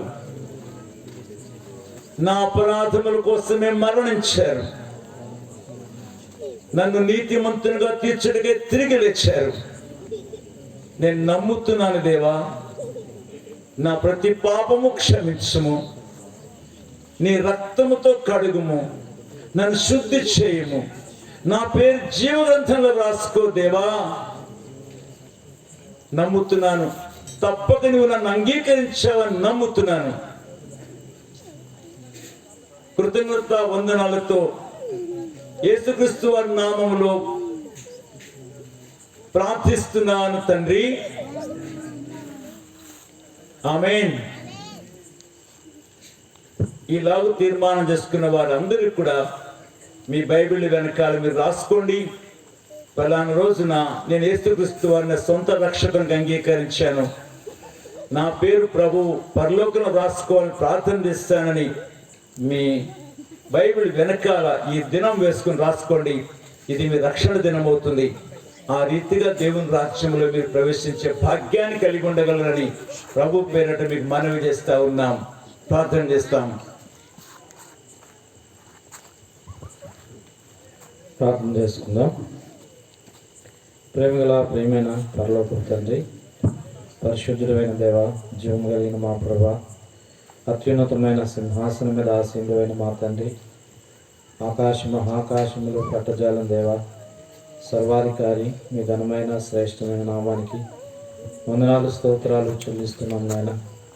ఈ రాత్రికాల సమయంలో మరి దేవా, ఈ యొక్క స్మరణ సంఘమును ఆధారం చేసుకొని ఏర్పాటు చేసినటువంటి 2 దినాల కూడికలో మరి మీ యొక్క దాసుని నిలబెట్టుకొని మీరు ప్రభా వాడుకుంటూ వచ్చినందుకు వందనాలు చెల్లిస్తున్నాం. ఈ రాత్రికాల సమయంలో కూడా మరి మీ దాసుని మీ ఆత్మతో అభిషేకించి మీ దాసుని మీ సిలువ చాటును మరుగుపరుచుకొని మీరు అనుగ్రహిస్తూ వచ్చినటువంటి మీ జీవము గల మాటలను బట్టి వందనాలు స్తోత్రాలు చెల్లిస్తున్నాం. మార్కు సువార్త 16వ అధ్యాయం 16వ వచనాన్ని ఆధారం చేసుకొని దేవా ప్రభు అయిన యేసుక్రీస్తునందు మరి నమ్మి బాప్తిసం పొందిన వాడు రక్షించబడను, నమ్మని వానికి శిక్ష విధించబడని తండ్రి నైనా మరి ఆ మాటను ఆధారం చేసుకొని మరి మీ యొక్క రక్షణ సువార్తను దేవా తండ్రి ప్రజలకు అందించడానికి మరి మీరు ఇచ్చినటువంటి కృపా సమయాన్ని బట్టి మీకు వేలాది వందనాలు స్తోత్రాలు చెల్లిస్తున్నాం నాయన. అవును ప్రభా, మీరు మీలో ప్రతి వాడును యేసుక్రీస్తు ప్రభు నామమున తండ్రి నేను ప్రభా మరి పాప క్షమాపణ పొంది బాప్తిసం పొందుడి, అప్పుడు మీరు పరిశుద్ధాత్మ వరమును పొందుదురని మీరు మాట్లాడుతూ వచ్చారు. అవును ప్రభా, మీ యందు విశ్వాసం ఉంచడం ద్వారా దేవా మరి బాప్తిసం పొందుట ద్వారా పాపం నుండి విడుదల పొందుట ద్వారా మరి మీరు పరిశుద్ధాత్మ అనే వరాన్ని మీరు మాకు అనుగ్రహించి ఉన్నారని దేవా మరి తండ్రి నైనా మరి స్పష్టంగా మాట్లాడుతూ వచ్చారు. తండ్రి మీకు వందనాలు. అవును ప్రభా, పరిశుద్ధాత్మ ద్వారా కలిగే సంతోషాన్ని, ఆనందాన్ని దేవా తండ్రి నైనా మరి తెలియజేస్తూ వచ్చారు. ప్రభా మీకు వందనాలు చెల్లిస్తున్నాం. ఆ పరలోకమును గురించి, ఆ పరలోక మహిమను గురించి, దేవా పరలోకపు సంతోషాన్ని గురించి మీరు తెలియజేస్తూ వచ్చిన ప్రతి మాటను బట్టి మీకు వందనాలు చెల్లిస్తున్నాం ప్రభా. మరి ప్రభా తండ్రి విన్న వారి హృదయాల్లో మీ మాటలు ప్రభా ఫలింపజేస్తురండి. మరి పాతాళం ఎంతో మరి దేవా తండ్రి ఆశతో ఎదురు చూస్తుంది. పాతాళంలో తృప్తి లేదు. మరి తండ్రి నాయన మరి పాతాళము దేవా మరి ఎంతో భయంకరమైనటువంటి స్థలం, అది వేదనకరమైన స్థలం, అది నిత్య నాయన మరి దేవా మరి అగ్ని గంధకాలతో ఉండేటువంటి స్థలం, అది ఎంతో భయంకరమైనటువంటిది. మరి అక్కడ ఏ మానవుడు కూడా మరి అక్కడ తండ్రి నేను నివసించడానికి ఇష్టపడనటువంటి స్థలం. అయితే ప్రభు తండ్రి నాయన మరి అది అరగక తండ్రి దాని యొక్క తండ్రి మరి ఆ యొక్క భయంకరమైనటువంటి ఆ స్థలాన్ని దేవా మరి ఎరగక మరి నాడు లోకంలో మరి ప్రజలెంతో మంది తండ్రి ఈ లోకంలో దేవా సత్యమును ఎరగక అది ప్రభా మరణించిన తర్వాత ఎంత భయంకరమైన ఆ యొక్క స్థలానికి వెళ్ళాలో గుర్తెరగక మరి పాపంలో జీవిస్తున్నారు, పాపంలోనే దేవా సంతోషిస్తున్నారు, పాపంలోనే ఇదే తండ్రి సుఖకరమైన జీవితం అని ఆనందిస్తున్నారు. అయితే ప్రభా ఆ భయంకరమైన స్థలంలోనికి వెళ్లకుండా నిత్య జీవంలో నిత్య మహిమలో ప్రవేశించాలని దేవా మీరు ఈ లోకానికి వచ్చి దేవా మా పాపముల కొరకై సెలువులో మరణించి సమాధి చేయబడి తిరిగి లేచినాడు. మీ రక్తమంతా కార్చినారు దేవా. రక్తం ద్వారా ప్రభా ప్రతి మానవునికి పాపం నుండి విడుదల విమోచన కలుగజేయడానికి మీరు ఇష్టపడుతున్నారు. మరి రాత్రి కాలంలో మీ దాసుని ద్వారా తెలియజేస్తూ వచ్చారు. మరి ప్రభా మరి ఇక్కడ ఉన్నటువంటి ప్రజల్లో ఎవరైతే రక్షణ లేక మరి దేవా మీ వాక్యం ద్వారా ఒప్పించబడుతూ వచ్చినారో, మరి మీ వాక్యం ద్వారా సంధించబడుతూ వచ్చినారు, వారిని సంపూర్ణంగా దేవా మీ కృపలో జ్ఞాపకం చేసుకునండి. సంపూర్ణ రక్షణ కార్యం వారి హృదయాల్లో జరిగిస్తురండి. వారి ప్రభానైనా బాప్తిస్మ కొరకు సిద్ధపరుస్తురండి. వారి పాపం నుండి విడుదల పొందామని నిశ్చయిత వరకు దయచేయండి. వారిని సంపూర్ణ తీర్మానంలోకి నడిపి స్థిరపరచండి, బలపరచండి. మరి చెప్పబడినటువంటి మాటలు దుష్టుడు ఎత్తుకొని పోకుండా సహాయం చేయండి. ఇంకా ఎవరైతే కఠిన హృదయంతో మీ వాక్యాన్ని నిర్లక్ష్యంగా జీవిస్తూ వచ్చినారో దయతో వారితో మాట్లాడుతురండి, ఆయన సంధించండి. ప్రతి ఒక్కరికి కూడా మరి ఎవరు కూడా నశించిపోవటం మీకు ఇష్టం లేక మరి మీరు ఆకలిని ఆలస్యం చేస్తున్నారు. అందరూ అంతటా మారు మనసు పొందాలని మీరు కోరుతున్నారు కనుక ప్రభా మరి ప్రతి ఒక్కరిని కూడా దర్శిస్తురండి. చెప్పబడిన మాటలు వ్యర్థం కాకుండా సహాయం చేస్తురండి. మరి ఏర్పాటు చేయబడినటువంటి కూడికలను దీవించి ఆశీర్వదించండి. మరి ఇక్కడున్న నాయనా మీ దాసులు ప్రేమ్ కుమార్ బ్రదర్ని వారి యొక్క స్థానిక సంఘాన్ని కూడా దీవించి ఆశీర్వదించండి. మరి ఇక్కడ ఉన్నటువంటి దైవ సేవకులు, విశ్వాసుల కుటుంబాలు కూడా దీవించి ఆశీర్వదిస్తురమ్మని వేడుకుంటున్నాం నాయన. మరి ఎవరి సమర్పణ ద్వారా ఈ కూడికలు ఏర్పాటు చేయబడినవో ఆ కుటుంబాలన్నింటినీ కూడా దీవించి ఆశీర్వదించండి. మరి ముఖ్యంగా మరి 2 దినాలు మీరు వాడుకున్నటువంటి మీ దైవదాసుని బట్టి కూడా మీకు వందనాలు చెల్లిస్తున్నాం. మీ దాసుని పరిచయను కూడా దీవించి ఆశీర్వదిస్తున్నామని మహిమ ఘనత ప్రభావం మీకు అర్పిస్తూ వందనాలు సమర్పిస్తూ యేసుక్రీస్తు వారి శ్రేష్టమైన నామములో స్తుతించి ప్రార్థించి అతివినంగా బ్రతిమలాడుచు వేడుకుంటున్నాం తండ్రి. ఆమేన్. స్థానిక దైవ సేవకులు ప్రేమ్ కుమార్ గారు కొన్ని ప్రార్థన ఇస్తారు.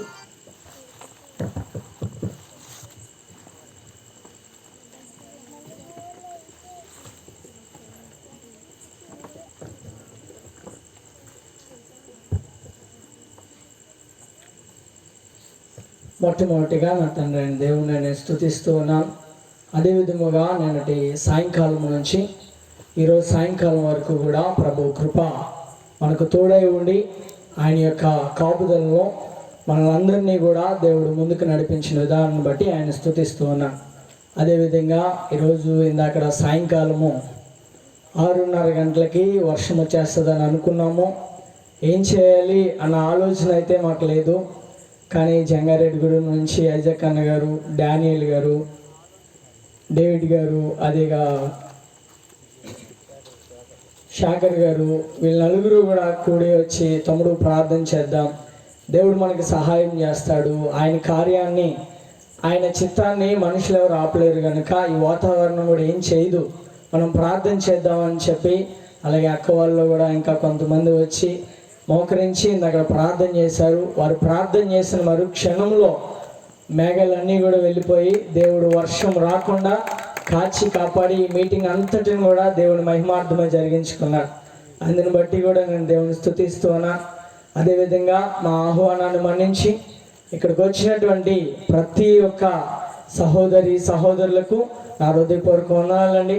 మొట్టమొదటిగా ఈ యొక్క స్థలంలో 3 సంవత్సరాల నుంచి కూడా మీటింగ్స్